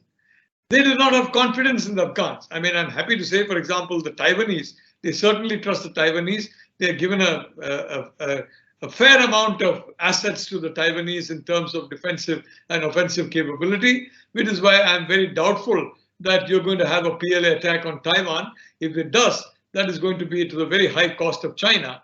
But in the case of the Afghan National Army, they deliberately ensured that there was a military where below the knee, there were artificial limbs fitted in. So you had up to the knee, all right, you build yourself up. Below the knee, they cut it. The kneecap, they completely amputated that, and they put in artificial, legs below the knee, artificial limbs, which were controlled from NATO, because they did not trust the Afghans. And when they left, and they took away the artificial limbs in the form of the contractors, the logistical support, the air support, what does the individual do whose artificial limbs are taken away below the knee? That person falls down. And that's exactly what happened to the Afghan military. It's no reflection on the Afghan people. It's no reflection on the Afghan military. They were deliberately kneecapped by NATO. And therefore, to say that they did not know that the Afghan military will collapse, and to do, as President Biden did, blame the Afghan military for the cowardice, if I may say so, and the shameless behavior of the Americans and the NATO forces who have run away from Afghanistan as fast as their legs will take them. It is an insult to the Afghan people, and more importantly, it is, as some people have said, including a former Vice President of the United States, it's an insult to intelligence. The reality is the Afghan military was kneecapped, and when you take away the artificial limbs, it collapsed. The Taliban was given the same red carpet by Trump and Biden into Kabul that was given by Clinton. The difference is this time around, the bulk of the Afghan people do not want to see and go back to a medieval force like this. They do not want to have this so-called illusion of this Khorasan project, which is frankly an absurd project. And they certainly do not, they have read their holy books very much. They have read the Quran definitely. And I think they are fully understanding that if any human being says, oh, we have a path to heaven, and this is the path to heaven, well, that human being is committing some of the worst blasphemies mentioned. And that blasphemy will take this particular human being or set of human beings straight away, if I may say so, into the gates of hell in the afterlife. So I want to say I'm optimistic about Afghanistan. But again, if I may take again from what Dr. Souza was saying, when we are talking about the government in the Panjshir Valley, when we are talking about the Amrullah Saleh, he is now the president of Afghanistan. Amrullah Saleh is the government of the whole of Afghanistan. He's located in the Panjshir Valley, that is true, but he represents the whole of the government of Afghanistan. And the sooner India, the sooner the United States, the sooner all the other NATO countries understand that, and the sooner we support the Northern Alliance, the better, because this is the future of the Afghan people, and the sooner this is done, the better. The more we delay, the more problems we are going to create globally with the incentivization of terror that has been caused by Trump, Biden, and if I may say so, Daesh, Trump, Biden. What you're seeing now is the consequence of Trump, Biden. It's no K, A, B, C, or Z. It's Trump, Biden, TB. So I only want to say the sooner this is done, the better. I remember again the 1990s. I used to go to Kashmir quite often. I used to go to some other parts of the thing also pretty often. In the 1980s, I used to go to the Punjab. In the 1990s in Kashmir.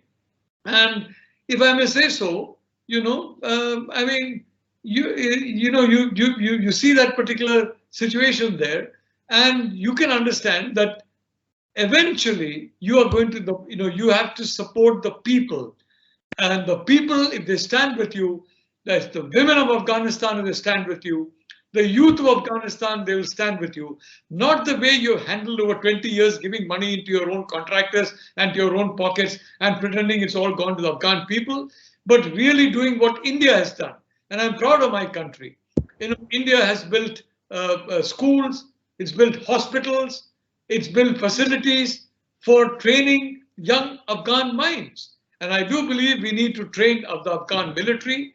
We need to strongly support the president of Afghanistan, Amrullah Saleh, in the Panjshir Valley. And I am optimistic that Panjshir is going to give a very unpleasant shock to the Taliban. And of course, what is going to happen? Exactly what happened in 2001. The Americans were not there to help the Northern Alliance. It was India, Russia, and Iran. Today also, it is India and Iran, and very more, if I may say so, silently, slowly, Russia is also coming into that, because the Russians are very smart people. They are not going to be under the thumb of China or anybody else. The mistakes made by the United States and by the European powers have led to, unfortunately, this alliance of Russia and China. But the sooner this alliance is broken, the better. And I think from the point of view of Afghanistan, again, it is going to be India, Iran, and Russia that is going to save the day in Afghanistan. And of course, as soon as the day is saved, you'll have Biden and Johnson and Merkel and everybody else, and Macron coming. Oh, well, we did all that. They did that in the 1990s. And Clinton is now going around as a great supporter of the Northern Alliance. The man was viscerally opposed to the Northern Alliance. He was viscerally supporting the Taliban. And today you have the new Clinton supporting, completely rewriting history. And it's easy to rewrite history when history is written by yourself. And when a lot of people believe the nonsense that you write to basically whitewash your own faults. What has happened in Afghanistan is a man-made tragedy. It's a tragedy caused by NATO. It's a tragedy caused by two United States presidents who have badly damaged the United States security and the security of the democratic world by their actions. But this is not a tragedy that is impossible to rectify. And I do hope our country will help that rectification. And I certainly think that the path to that is to support the overwhelming majority of the Afghan people who are modern and moderate. As in India, the overwhelming, there's a lot of, there are some politicians that never use English language. And I remember Nehru and others really downsized the role of English. But the reality is, when you go to UP and you go to Bihar, everybody wants to learn English. So why don't you make English accessible even to the poorest people there? What is this hypocrisy? You send your own children to study in Australia, New Zealand, or only to English schools, English language schools, and you deny that to the poor people of your state? And you say that you're supporting them? What kind of hypocrisy is this? And we have seen that in India. But the reality of the situation, I can tell you, that there is going to be a fight back by the people of Afghanistan. You saw our young Afghan friend speaking out. And this is the spirit of Afghanistan. This is the spirit of, I don't know if he's a Pashtun or a Tajik, but whatever he is, I can tell you, the Afghan people have a spine, I can tell you. And the Afghan people will not go back to a medieval era. They want to be part of the modern world. They have slowly entered the modern world through that 15% of money that went to them, not the 85% that went back to all these wealthy contractors and their political and other backers back home in the United States and in the NATO countries, but that 15%, and they do not want to go back to the Taliban ever. So I'm optimistic, but I would like to see that that in India, our government also understands the reality and comes out. I mean, it may not be in the open, but I think whether it is Amrullah Saleh is the future of Afghanistan, and the Afghan people are the future of Afghanistan. What you call the Taliban and Daesh, TB, or what is called, God knows, ISIS-K. That's not the future of Afghanistan. That's not the future of the world, because that kind of future will be a ghastly future. And young people don't deserve that kind of future. Young people don't want that kind of future. So I want to say very, very clearly, of course, there's one question which was asked by one of our students, which is why Pakistan is not being sanctioned yet. I've asked that question multiple times, including in Washington, in London, in Berlin, in Paris, in other places. I've not got an answer to that, quite frankly. I really don't know what that is there. But the reality is the root of the problem in Afghanistan is Pakistan. The Afghan people understand that. And if you sanction the Pakistan military, it's not that the Chinese are going to be able to solve that, because nobody in the Pakistan military, as far as I know, is looking at buying houses in Shenzhen or Guangzhou or Shanghai or Beijing. These are all wonderful places. I've been to all of them. They're lovely places to visit. But somehow the Pakistan military wants to buy their houses out of their money that they made out of different methods in Miami, in New York, in Paris, in London. They don't want to buy it in Shanghai and Shenzhen. So when you have that situation, when you have the sons and daughters of the Pakistan military, when you have the families of the Pakistan military, multi-millionaires and billionaires in the West and huge properties in the West, you've got a very strong basis for sanctioning them and changing their behavior. And why this is not happening so far is frankly beyond my comprehension. There must be, God knows what reason there is, but it doesn't seem like any reason that promotes peace or harmony or stability in the world. So I'd again like to say thank you for having this thing. And may I again say, I believe in universal values. I believe in the motto of the United Nations, that humanity is one.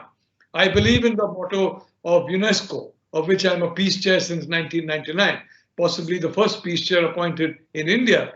I'd like to say that I believe in the universality of humanity, of universal values, and I believe in universal rights. And I think it's important that that is something that the Afghan people also deserve and the Afghan people want. And we should give them what they deserve and what they want. Thank you. Thank you so much, sir. As always, very informative and also inspiring to all of us. So now I will invite Ambassador Stobdan to speak. So we have made an arrangement here. He's still not able to unmute himself, but one of his friends, Adam sir, I think he's online already. He will be playing it through his WhatsApp. He has a loudspeaker, and anyway we can see Ambassador Stobdan. So hopefully it should work and we should be able to hear him well. So yes, over to you, sir. Now. Over to you, sir. Okay. Let's check the program here.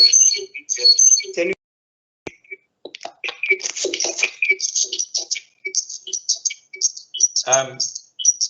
You will need to switch off logging Professor two Souza. systems simultaneously and in the vicinity.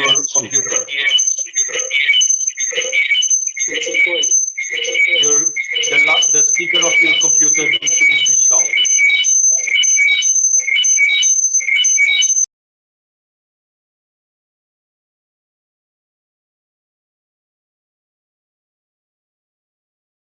Okay, yeah. Can you hear me? Let's see. Yeah. Go ahead. Okay. All right. Let me start. Just a minute. Okay, thank you very much. Sorry for all this problem.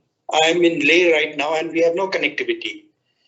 It's quite strange because I'm supposed to defend my country from China, and I have no connectivity here. It's very strange that I live in this peculiar circumstances where it's a whole lot of problem here, and then connectivity is so poor. So I'm using my 4G, and there is also some problem, compatibility problem with the computer. So So thank you anyway, but I will make few remarks and then we can have some discussion. And I agree with both the speakers, previous speakers. Professor Nalapat, which I could hear, was saying that this is well orchestrated. I would say it's not just orchestrated, but it is well scripted. Every event, everything has been well scripted. And what I see now is that this event that happened on the 14th of August is going to have a far more global implication than what 9/11 had produced. 9/11 had a change in the global politics, a shift away from the post-Cold War to terrorism, counter-terrorism politics. Now I see it's a shift from terrorism to something big, another global shift of power. And clearly this seemed to be US-China rivalry. That's the broad trend. But on the Afghan issue, Afghan per se is not important. Afghan is simply used as a weapon or an excuse to encourage change in the global politics. So I think they played their role and they will be useful because the Americans have realized that if you cannot destroy Taliban, might as well use it for your own purpose. So I think Taliban has a utility and that utility will be fully utilized by the Americans in the days to come, in the years to come. And this is not just a new thinking. This was happening for quite some time. Essentially, the Taliban movement itself has been hijacked from the orphans. You know, the original Talibanis were from the Mujahideen camps in Pakistan. There were orphans, there were poor people from the villages in rural areas in Afghanistan. Today it is headed by Mullah Baradar and many other blue-blooded, the clans of Afghan Durrani tribes. And here you have Mr. Khalilzad, Zalmi Khalilzad, who is a US citizen, but has been working with the upper elite class of the Afghans using Taliban movement. And I think today the whole Taliban movement has been hijacked to a different level in consonance with the United States, and that's why they have been successful. Otherwise, that Mullah Omar type of Taliban has actually not taken off. Mullah Omar was from a lower caste of the Hotak tribe in the southeast part of Afghanistan. He's not a blue-blooded clans of Afghans. So I think you have a different, Popalzai and Nurzai tribes of Afghans who are now handling the Taliban movement.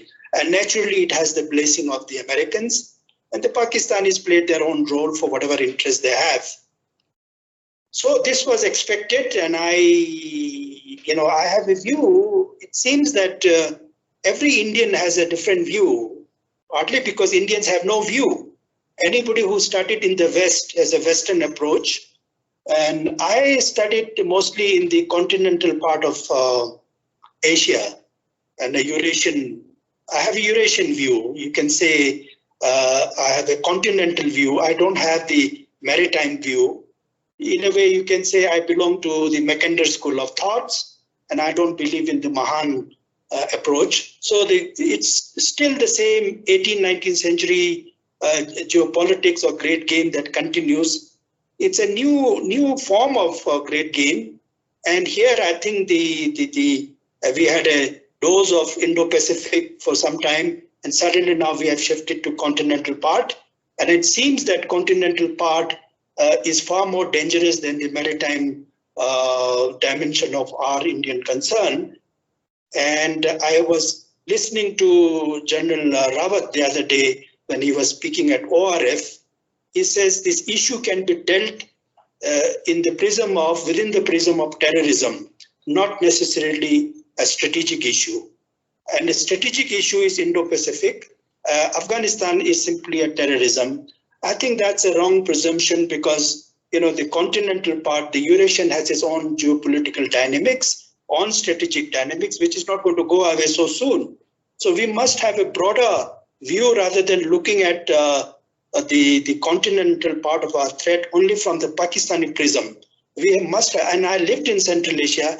You know, I even after the Soviet collapse, I was familiar with this discourse about creating caliphate. Now that caliphate concept continued for about 20 years, and then suddenly now you have the Khorasan concept. So this is a changing dynamics of the continental politics, and which India is concerned. We should be concerned, of course. But obviously, nobody was prepared, or everybody was surprised with the speed in which the Taliban took over on the 14th. And now you have seen the backlashes in the United States. Even Trump has called it is not a military defeat, but it's a military surrender. Now, a contradiction which is emerging, but I don't think Americans are so naive.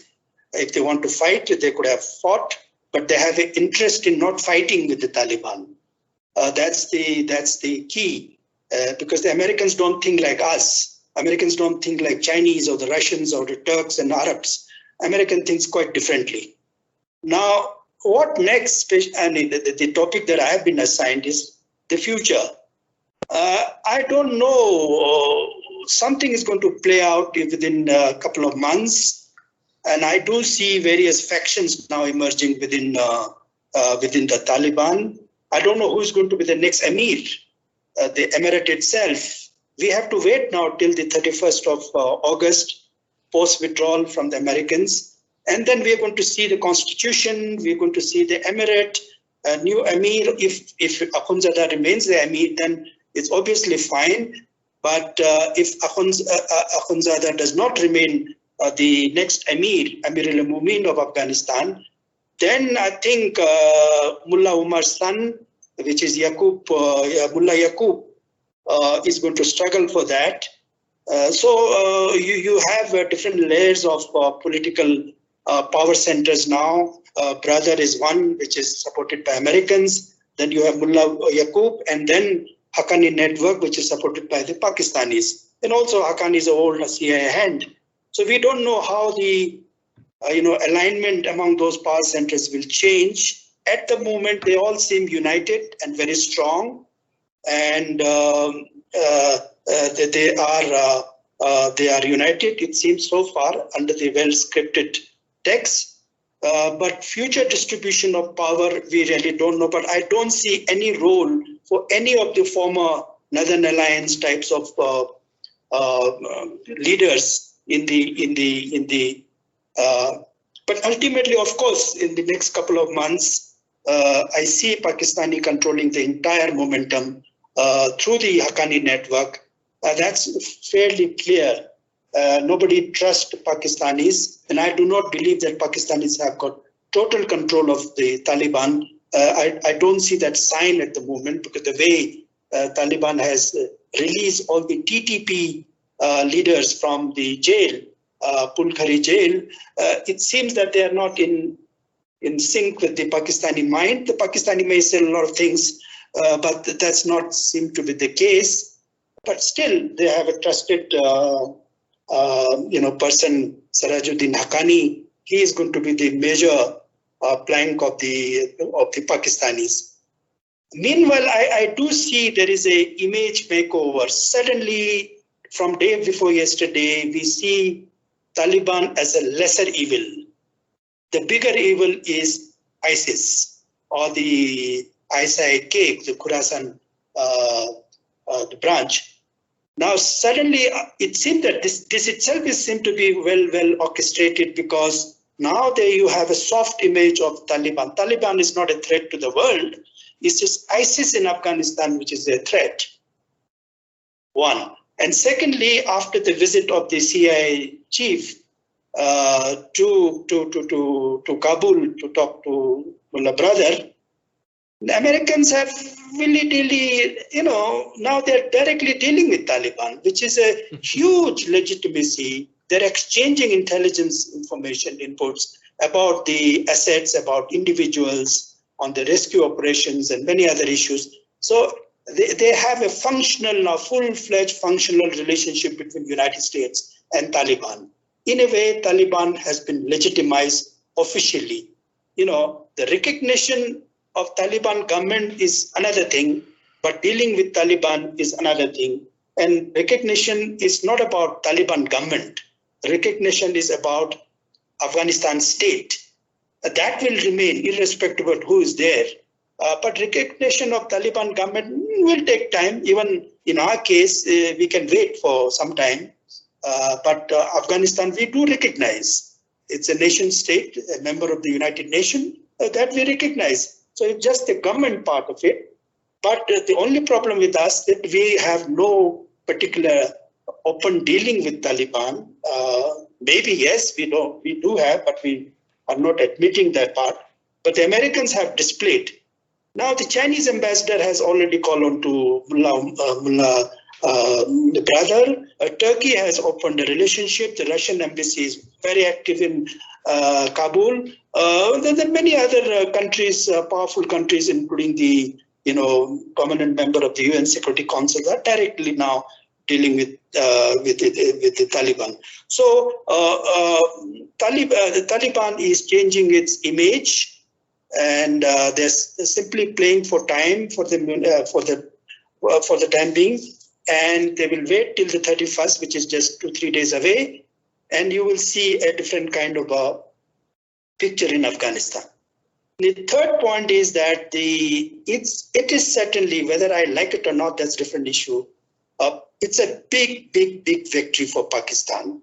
There is a triumphalism in Pakistan. There's a rhetoric. There is a euphoria for a couple of reasons. They have their core interest in Afghanistan, which is known. 2, 3, whether Taliban fail or not in the future, that's another matter. But for the time being, the Pakistanis have proved that they're smarter than Indians. Their entire goal is to put India down, which they have done it. We have no diplomatic footing today in Kabul at the moment. A few officials are there, but Indian tricolor is not flying in Kabul anymore. That's surely a big success. And in the other issues of Pakistanis is Central Asia, trade, connectivity, which is okay, and I think they have been able to put us down on the diplomatic, on the political, on the security, and even on the connectivity. And I don't see even the Chabahar project for the moment is moving forward. So it's a big setback for India.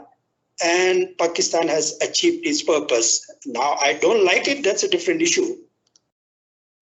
Now, the other indicators that I see here is that most of the old Northern Alliance, our friends of the Northern Alliance group, people like Karim Khalili of the Hazaras, then you have the Wali Masood, who's the brother of old Masood, the Panjshiri Masood, even Yunus Haqqani. Yunus Kanuni, they're all friends of India. They're all now taken shelter in Pakistan. Now, what does it mean?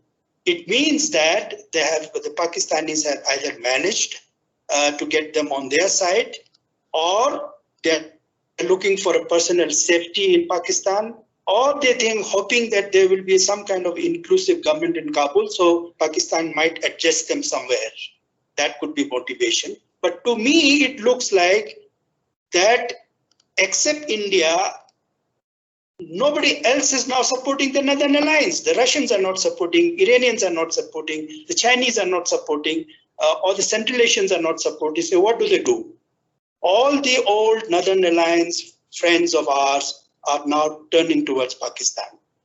We standing alone, whether with Karim Khalili or Dostum or even the Panjshir guys, it's okay. We can still stand up to them, but how do you operate? Panjshir Valley is an island. You have to access. How do you access that Panjshir Valley when the Chinese are hostile to you? The Russians have a different viewpoint. Uzbeks are quite close to the Taliban. Tajiks may play some game. We have an airport also in Tajikistan to support the Panjshiris. The Iranians are supporting the Taliban. So even to get the military support to Panjshir Valley, to me it looks quite problematic. But a fiasco in the Panjshir Valley, a stalemate kind of a thing. But ultimately, except for Amarullah Saleh, nobody is going to stand up. The junior Masood is going to negotiate. Talking to Taliban, there are various channels, including the Russians, to have a political settlement with Taliban. That seems to be the case, but things might change. But I don't see a defeat for them either. It's very difficult to defeat the Panjshiris by any force. They have a typical geography there. That will remain. And but at the same time, I think I don't believe that we have no contact with the Taliban. The way Taliban has facilitated the evacuation of Indians from Kabul did show that, you know, we have fairly good confidence in each other. Now, the issue of legitimacy for any ruler in Afghanistan it's a historical matter. No, you know, Afghanistan as a nation state is incomplete without India. It depends on whether Indian history depends on Afghanistan as much as Afghan history depends on, you know, you cannot de-link the Indian history with the Afghan history. It's a history of maybe Rig Veda or whatever, as old as you can stretch it. But even the Islamic part of Afghanistan, the nostalgia, the completeness of the Afghan nation, national identity is linked with their Mughal dynasty or whatever dynasty that the Afghans were ruling from Delhi. So the ultimate legitimacy does not come from Islamabad. Legitimacy comes from Delhi, the old Delhi. So that's a key factor, and that's no. But why that has changed is mainly because the domestic problem within India. We do not appreciate that part of history anymore.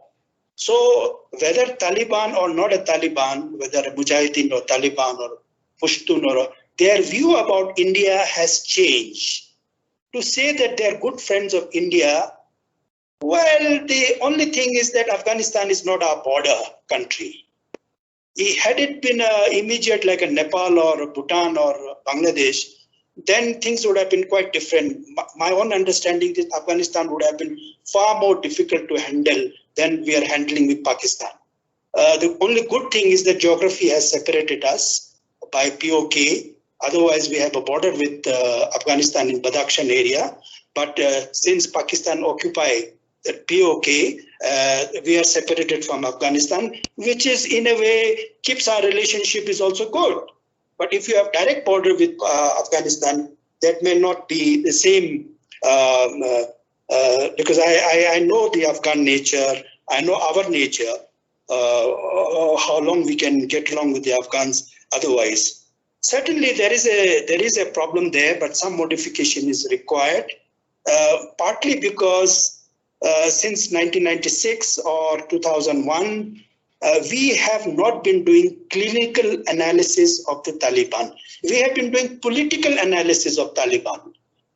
Political, when you talk about political analysis, you calculate in terms of Pakistan, you calculate it in terms of democracy, that's few indicators of political analysis. But when you talk about anthropologically, Taliban, when you are talking about other aspects of Taliban, we haven't done that exercise, and I have not seen a single university or a scholar in India who has done anthropological studies or social studies of the Afghan people. Yes, maybe in the past we had a lot of good scholarship produced by British India or maybe East India Company, but modern India hasn't produced any scholarship to understand the in-depthness of the Afghan people, and that's a major issue. But to me, yes, now in the broader sense, this time it's not going to be easy even for anybody. Now, terrorism. If General Rawat says that we have to deal the Afghan issue through the prism of terrorism. Now, I hope many other countries also are willing to listen to us, because in Afghanistan you have terrorists from Uzbekistan, you have from Tajikistan, you have from Chinese Muslims are there, then you have Tatars, you have Chechens there, you have the Iranian Junjunala people are also there, then you have the Pakistani Taliban was also in Afghanistan, you have the Americans, you have the Arabs, you have all kind of, entire Sunni terrorist network exists in Pakistan. It's not Jaish-e-Mohammed and Lashkar-e-Toba who are there. Now we have to be in sync. But unfortunately, those countries whose terrorists are now hiding in Afghanistan are now doing business. I won't say business, but they're engaging with Taliban so that they are not able to sponsor terrorism in these countries. But if we have a different line of thinking on terrorism, then things are going to be quite difficult, and we're likely to be an odd one out there. And the issue of dealing with Afghanistan is going to be far more. The other aspect is that when there is a global shift in power through the Afghanistan, then I see a camp now, whether Russians and the Chinese are natural friends or not. For the last 20 years, I've only seen from the indicators of border settlement between China and Russia, there were 7,740 disputes between Russia and China, all along the Ussuri River to the Altai Mountains, to Central Asian frontiers, to the Pamirs, everywhere. But they have been able to manage. Now, except for 2 or 3 dispute points between China and Russia, they have been able to solve it. The problem is that at the moment, they do not see relationship between any country as a religion or a doctrine or a fixed dogma. Relationship keep changing, even with your spouse, with your wife. 2 or 3 times you fight with your wife, but in the evening you patch up. The relationship is very dynamic, but to us, once you spoil the relationship, then we remain angry for a very long time and we don't reconcile. That's a very strange for an ancient civilization. We are a stuck-up nation that we are not pragmatic enough to see things in a different way. We stick to a position I see there is a filmy dialogue that we have in Mang ki Sindoor ki Kasam. I will not let your Sindoor get removed from your head. That's the ultimate, and then we don't budge to anything else. So if that approach we use in international relationship, that's going to be quite painful for us in the new geopolitical game. I see now 2 camps around Afghanistan. One is that, okay, Russia, Iran, Turkey, China, Pakistan taking one line. The other line is United States and India on a different camp. Of course, Pakistan is playing triple game now. In the past, Pakistan was playing only the CIA game, the Americans game. Today, they are playing with the Russians, they are playing with the Chinese, they are playing with Turkey, they're playing multiple games now. Now, therefore, the potency of the problem this time is going to be far more intense.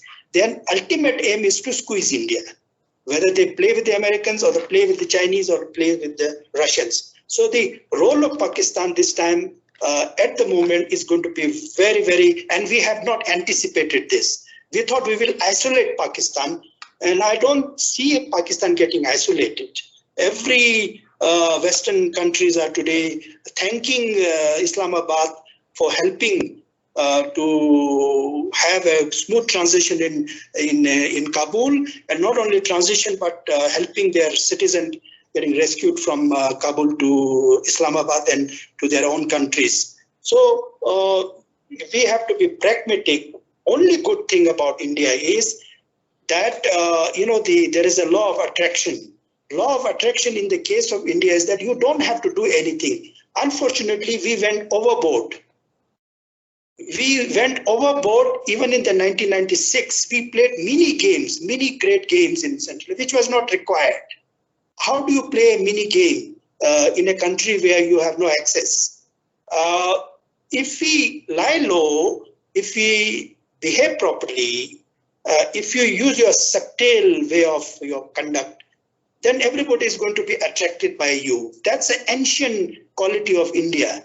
India never conquered any country. Everybody came to India to seek blessings, to touch our feet, even including the Chinese. Chinese were our slaves for 2,000 years. They were touching our feet. They accepted us as a guru. But who is willing to accept us as a guru today? That's the change that we see within our country. And I think too much focus on the domestic issues. We have been left out on the foreign policy, the global aspect, the regional aspects of our problem. Some balance is required. Some shift in our thinking is required. I certainly am not. I mean, I'm an old classical geopolitical thinker. To me, as an expert, I see there are problems in our current thinking of the way we conduct our foreign policy and security. It's partly flowing from there. I see it's a flawed and it's not going to work. And we don't have the backup support. To simply rely on the Americans is not going to be sufficient. And you see the impact of the withdrawal from Afghanistan. You will see everywhere, including in Taiwan, in South Korea, including in Japan. Nobody is going to trust the American except Indian. Now, if we really solely believe, and only good thing is that Prime Minister Modi has spoken to President Putin. That's a little shift. But remember, till yesterday, we've been annoying the Russians. The Russians were so unhappy with our Indo-Pacific centric discourse. The total narrative, the US-centric narratives, has put off everybody. And today we come around and then talking to the Iranians and the Russians again. It's a shift because the actual reality, threat perception, even from the say, I would say from the Kanishka period or even the Ashoka period, threats came from Afghanistan. You remember the Mughals came from there, the Greeks came from there, the Mongols came from there, or the Turks came from there. Everybody came from Afghanistan route. Nobody came from the ocean except for Vasco da Gama and that fellow who came in the, Bombay Taj, the 2611, that Pakistani fellow. Nobody came from the ocean to threaten us. Every threat came from the north. And if you are not defending the north, then the Indian state, Indian security is absolutely, it's going to be a problem. So we have this huge dichotomy within our own thinking about the maritime and the continental threat. And I see that Afghan is far more, the problem coming from the continental side is far more threatening. I have not spoken about Kashmir, but in the last 2 days, I have seen every faction. I do see a lot of mullahs being brought on the Indian television channels. They're endorsing the same point of view, which is good or bad. That's a domestic issue. But the Al-Qaeda factions of South Asia, the Al-Qaeda faction of even the Shias, the Hamas, the others who have welcomed the, and I do not ignore all these things because we also, not only we have Sunnis, but we also have got Shias. I live in an area which is Shia dominated, and even they may be quite euphoric about all these things. And it's not easy to deal with such issues through technology and all kind of new things that we have with the United States, new weapon system. Now, tell me the weapon system that now the Americans have used in Afghanistan. Those weapons have not worked. And I'm sitting in Leh, and I'm supposed to know that a lot of weapons have come here also vis-a-vis China.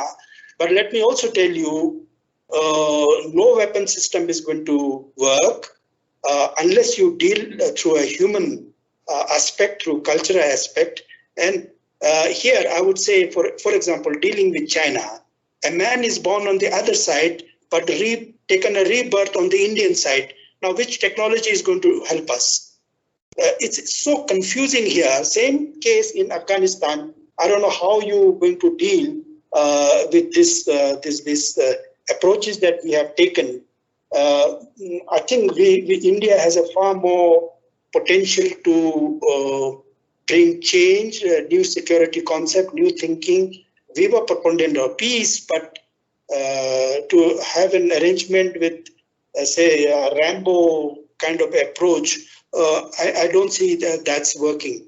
But for the time being, I think we will overcome. Surely we will overcome. Ultimately, Taliban is going to come around to take Indian support. Please remember, all these brother and all these top fellows in Taliban, their ancestors were either Buddhist or Brahmins. Let me also tell you, Islam is a new phenomena. Islam is post 8th, 9th century. Before, all of them they were from the Indian origin. Even during the Islamic period, they were all Sufis, and their Sufis were from India. You see, I remember Shibkatullah Mujahideen, the first president of the Mujahideen government in 1992, after the Soviet withdrawal.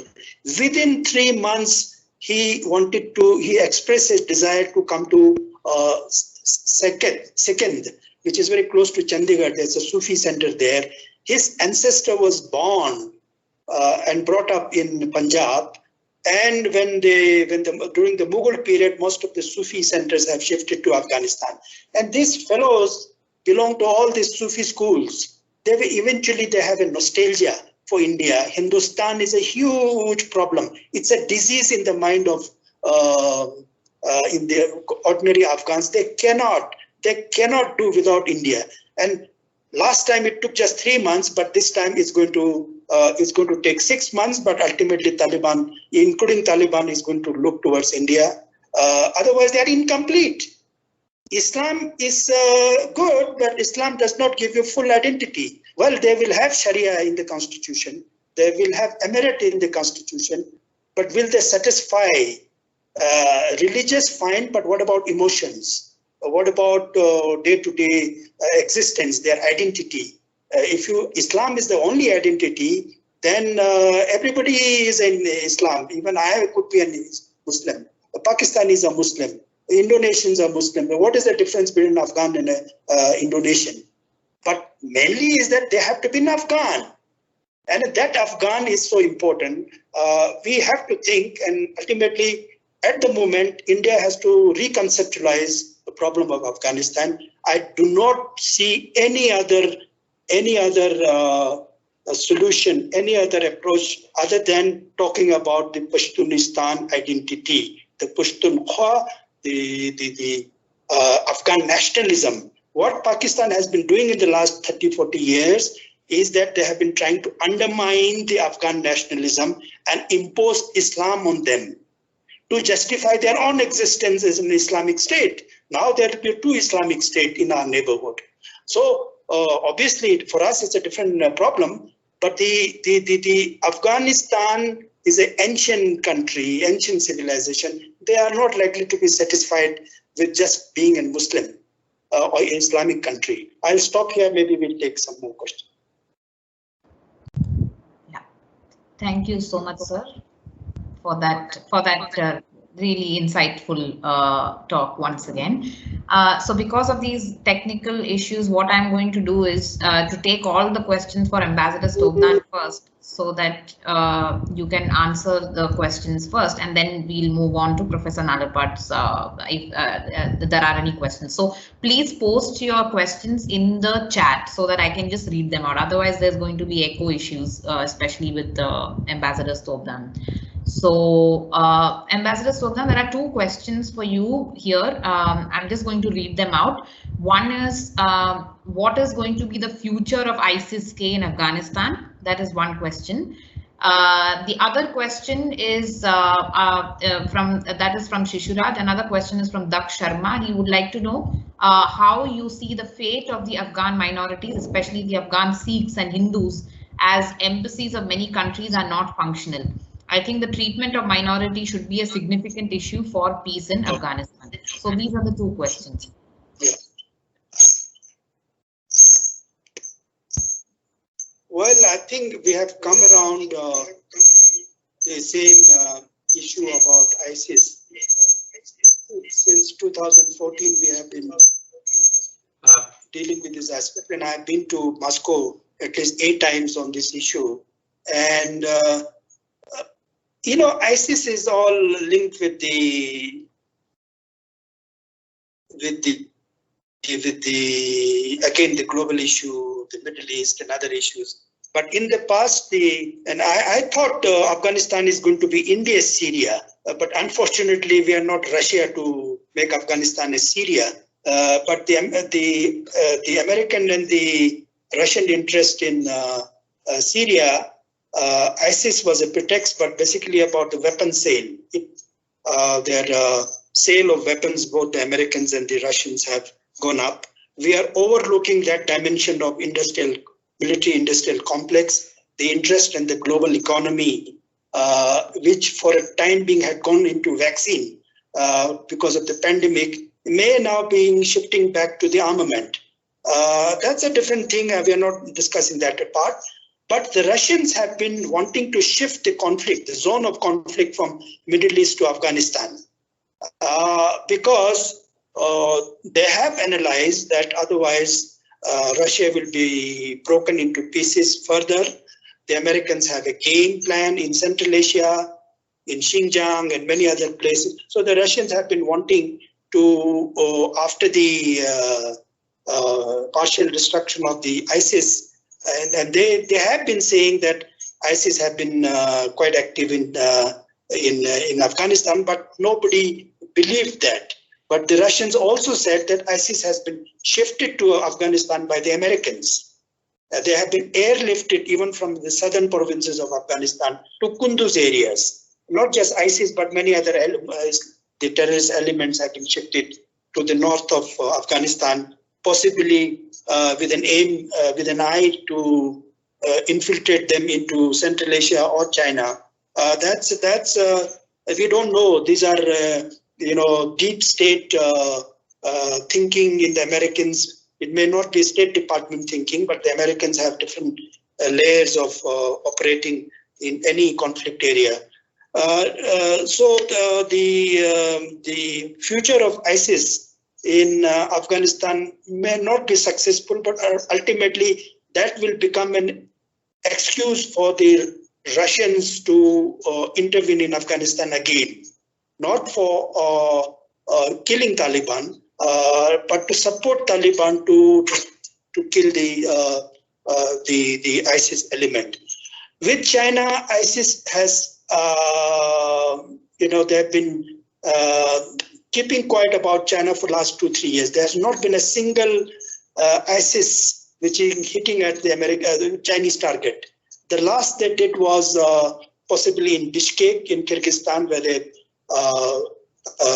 put a bomb blast in the Chinese embassy, and they gave a lot of warning to the Chinese that there will be blood river will be flown in Xinjiang and other things. So Xinjiang, the Uyghurs are not given too much support by the ISIS element for the time being. I think their common goal is the American. The common agenda is to get the American out, and then they will sort out their own problem. For the time being, there is a reconciliation. I won't say reconciliation. There's a convergence of interest between ISIS and the Chinese, but not with the Russians. Now the soft target could be India. Ultimately, Afghanistan may not tolerate ISIS for a very long time, but Pakistan might use it desperately for all kinds of purposes, including for Kashmir. And we have a presence in Kashmir. The ISIS flag has been flown a number of times and I keep hearing that in the last 1 week, the Taliban and ISIS flags are being flown again nearby somewhere, and at least in the POK area. Also, perhaps because if there is a Iranian endorsement of Taliban, then again the Shias are on the board, and I do see a far more potential of togetherness or jointness in this business of terrorism if they do have this thing. But second question I couldn't hear, so maybe you could repeat. Yes, sir. Second question was about the Afghan minorities, the Sikhs and Hindus. How do you really protect them, considering the embassies of many countries are also not functional? So the treatment of minorities in Afghanistan, the question is very important to consider as far as peace in Afghanistan is concerned. That is the second question.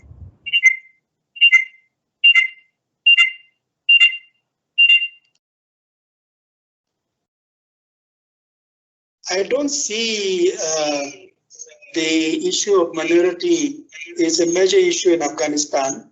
It's a painful thing for us. We are Western educated people. We talk about human rights, but human right is a colonial concept.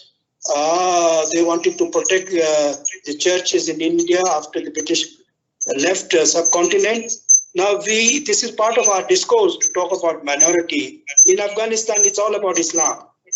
There's nothing called majority or minority. It's the protection of Islam. So under the Sharia, if there is a role for minority, I don't know. I have not read Sharia in terms of minority.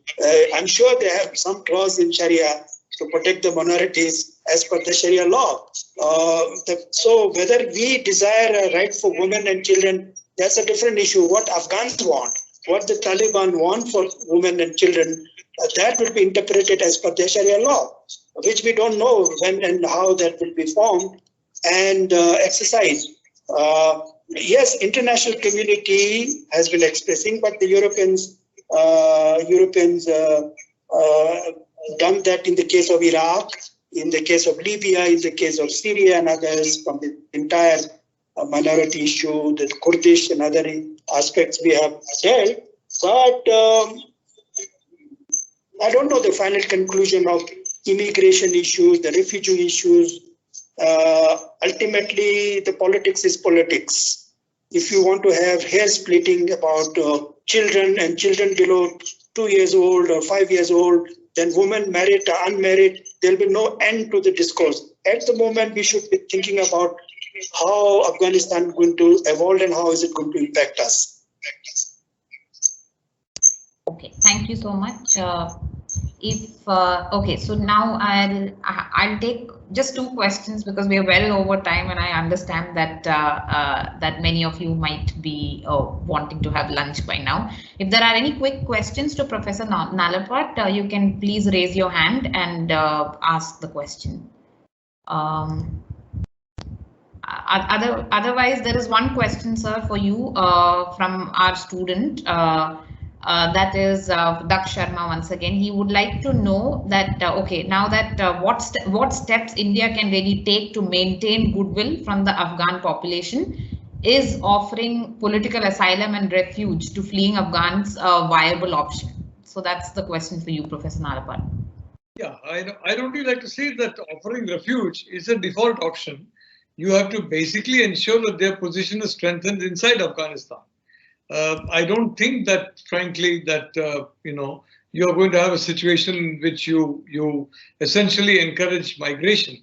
You should be looking at protecting minorities and protecting moderate people inside Afghanistan, and there should be a strategy for that. As far as Iran and Russia are concerned, well, there is a public diplomacy. There is what you see in the media, Western media especially, about Iran going the Taliban side and all that. But I have my own contacts there, and I do believe that they are very worried about the prospect of the Taliban, because the Taliban is a Wahhabi institution. It's not Sunni, it's Wahhabi. There's a big difference between Sunni and Wahhabi. So I think, and as far as the Russians are concerned, they know what Afghanistan is all about. I mean, there are some excellent books in Russia, in Russian, some of them translated in English, fortunately, about the Afghan campaigns. They know the Afghans very well. I don't believe that they are interested in, in the Sino-Pak, if I may say so, strategy on Afghanistan. And so I mean, I would like to say that I'm a little more optimistic about, for example, the United States, going in one direction. Because there is public opinion there, there are political parties there, there are different civil groups there, and they are creating a huge counterforce. For example, poor Joe Biden, he thought that he will win votes by making sure that no American loses his or her life, and he ran away in a very cowardly fashion, and lo and behold, he has put Americans in grave danger tomorrow in the homeland and today in Afghanistan. So public opinion is a major force in America, and public opinion will finally go on the right side, which is the side of moderation and modernity. It's not Western, it's not colonial, it's human, frankly, to be looking at moderate and modern. As far as Pakistan is concerned, I think the military is facing a very grave challenge from within Pakistan. You have more and more voices coming up within Pakistan, challenging the military and challenging the influence the military has got. And I think this is going to continue. And I do believe India needs to encourage if I may say so, equal treatment of Baloch, of Sindhis, of women, of minorities and others in Pakistan. I don't know why we are so silent about what is taking place across our frontiers, while everybody seems to be very concerned about what is supposed to be taking place in India. I don't know why we are so silent. I do believe that we should be active on that. And I think the Pakistan people should be helped to ensure that the military get off their backs. I think moral, diplomatic support should be provided to the Pakistan military, because finally you are going to solve Afghanistan by first untangling the knot in Pakistan.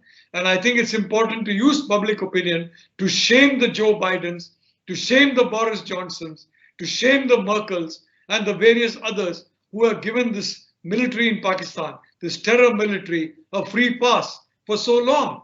Because as I say, I again repeat, the military people have bought condos in Miami, they have bought apartments in New York, in Paris. Their children are studying in London. They are not studying in China, I can tell you. And you can hit them very hard with sanctions. And they need to be put. And public opinion is now slowly coming around to the view that unless you tackle Pakistan, you will not solve Afghanistan. I think that is the focus India needs to have in its global outreach. Secondly, let's not forget, the big challenge is China. You're not going to get an invasion from Afghanistan. Whatever invasion is there of irregulars, we can confront. I've been to Kashmir multiple times during the 1990s when there was a huge effort. Afghans were brought in. I mean, all kinds of people, even some Chechens were brought in. Some Lebanese were brought in into Kashmir during that period, and they were beaten back. So I'm not very pessimistic about that. The problem is coming from Ladakh, from Arunachal, from China, from the PLA. And I think, whether the Americans or us, we need to keep that focus. Russia and Iran, we have to be friendly with Russia and Iran. I think the government acted wrongly in cutting off all oil purchases from Iran. I've said that multiple times, I'm saying it now. And I'm saying this again, that Russia, finally I can tell you, Russia's interests are not aligned with the Sino-Pak nexus in Afghanistan. So overall, I'd like to end by saying I'm quite optimistic about the situation. I must, apologize that I'd like to stay a little longer, but I'm afraid I have some other engagements which I'm slightly delayed to. So if there's one more question, I'll be happy to take that. So one more question by Mohammad Raza Rafat, once again, the Afghan participant here. Please go ahead. Yes, salute to all again, sir. Actually, I'm very, very appreciate your thought. As you know, we Afghan are not keep quiet. We will stay against the Taliban and all terrorism group. It is the Afghan view. It is not just my view. The Taliban not accepted by Afghanistan, not accepted by the Afghan people. We are against the Taliban, but we will stay there. So the main question is here, sir. We have a common enemy. A common enemy is Pakistan and ISI. It is not the time that we have to have a common strategy against to this enemy?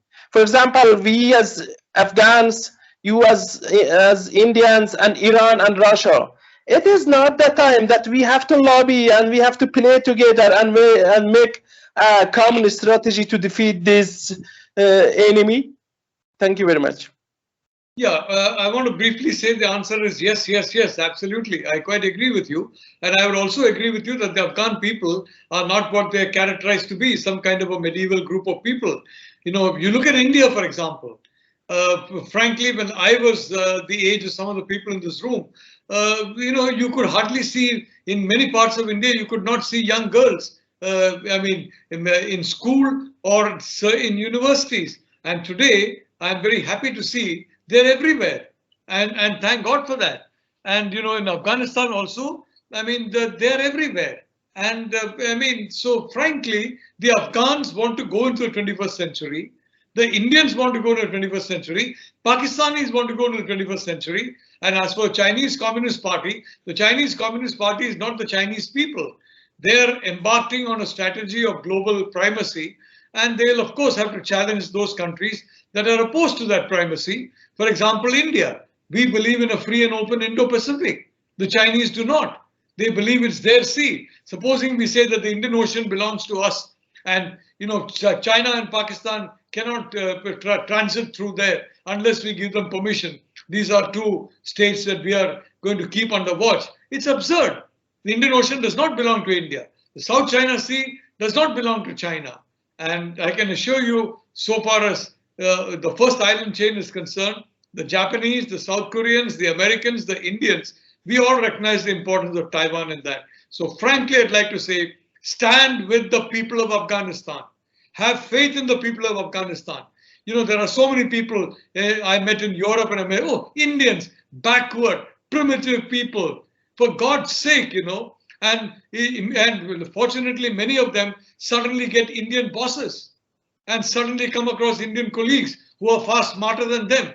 And so I asked them, where are your primitive Indians now? You got a primitive Indian boss. You got a primitive Indian colleague. So for God's sake, if Indians are not primitive, neither are Afghans. Thank you very much. Thank you very much. Thank you, sir. Thank you, sir. Thank you, sir. Thank you. Thank you. God bless you. Thank you so much, sir. So just to give an official vote of thanks to all the speakers and the participants, I would like to thank first of all the three speakers who agreed to who accepted the invitation and agreed to speak in this panel on a very important topic today. Despite all the technical glitches that we faced, I'm glad that it worked out. So in that respect, I would like to specifically thank Atom sir, who actually messaged me and made this possible. So at least we could hear Ambassador Stobdan really well, and we could see him also. So it was perfectly synced. So I'm very happy that it worked out. I'm also very thankful to Shanthie ma'am and Professor Nalapat as always for agreeing to give these talks in the panel. I would like to thank all the affiliates of the UNESCO Peace Chair and some of them who actually participated in the session, including Professor Neeta Inamdar, Professor Vardesh Hiragange, and others who made their time to attend this event. I would like to thank Dr. Nandkishore, the head of the department, for ideating this particular session and organizing the session. Last but not the least, I would like to thank all the participants, particularly the students, my colleagues as well, who helped coordinate the session, and also participants from outside the organization who took their time out to attend this event and also asked very, very important questions and raised their voices on an issue which requires a lot more attention that one could imagine. So thank you once again, and I hope, you know, despite the fact that we went well over time, I understand we were supposed to finish at 1 p.m. but we have finally come to an end of the session at 1:40. But I hope you have all of you have a good lunch and a good rest of the day, and hope to see you again in the future. Thank you so much.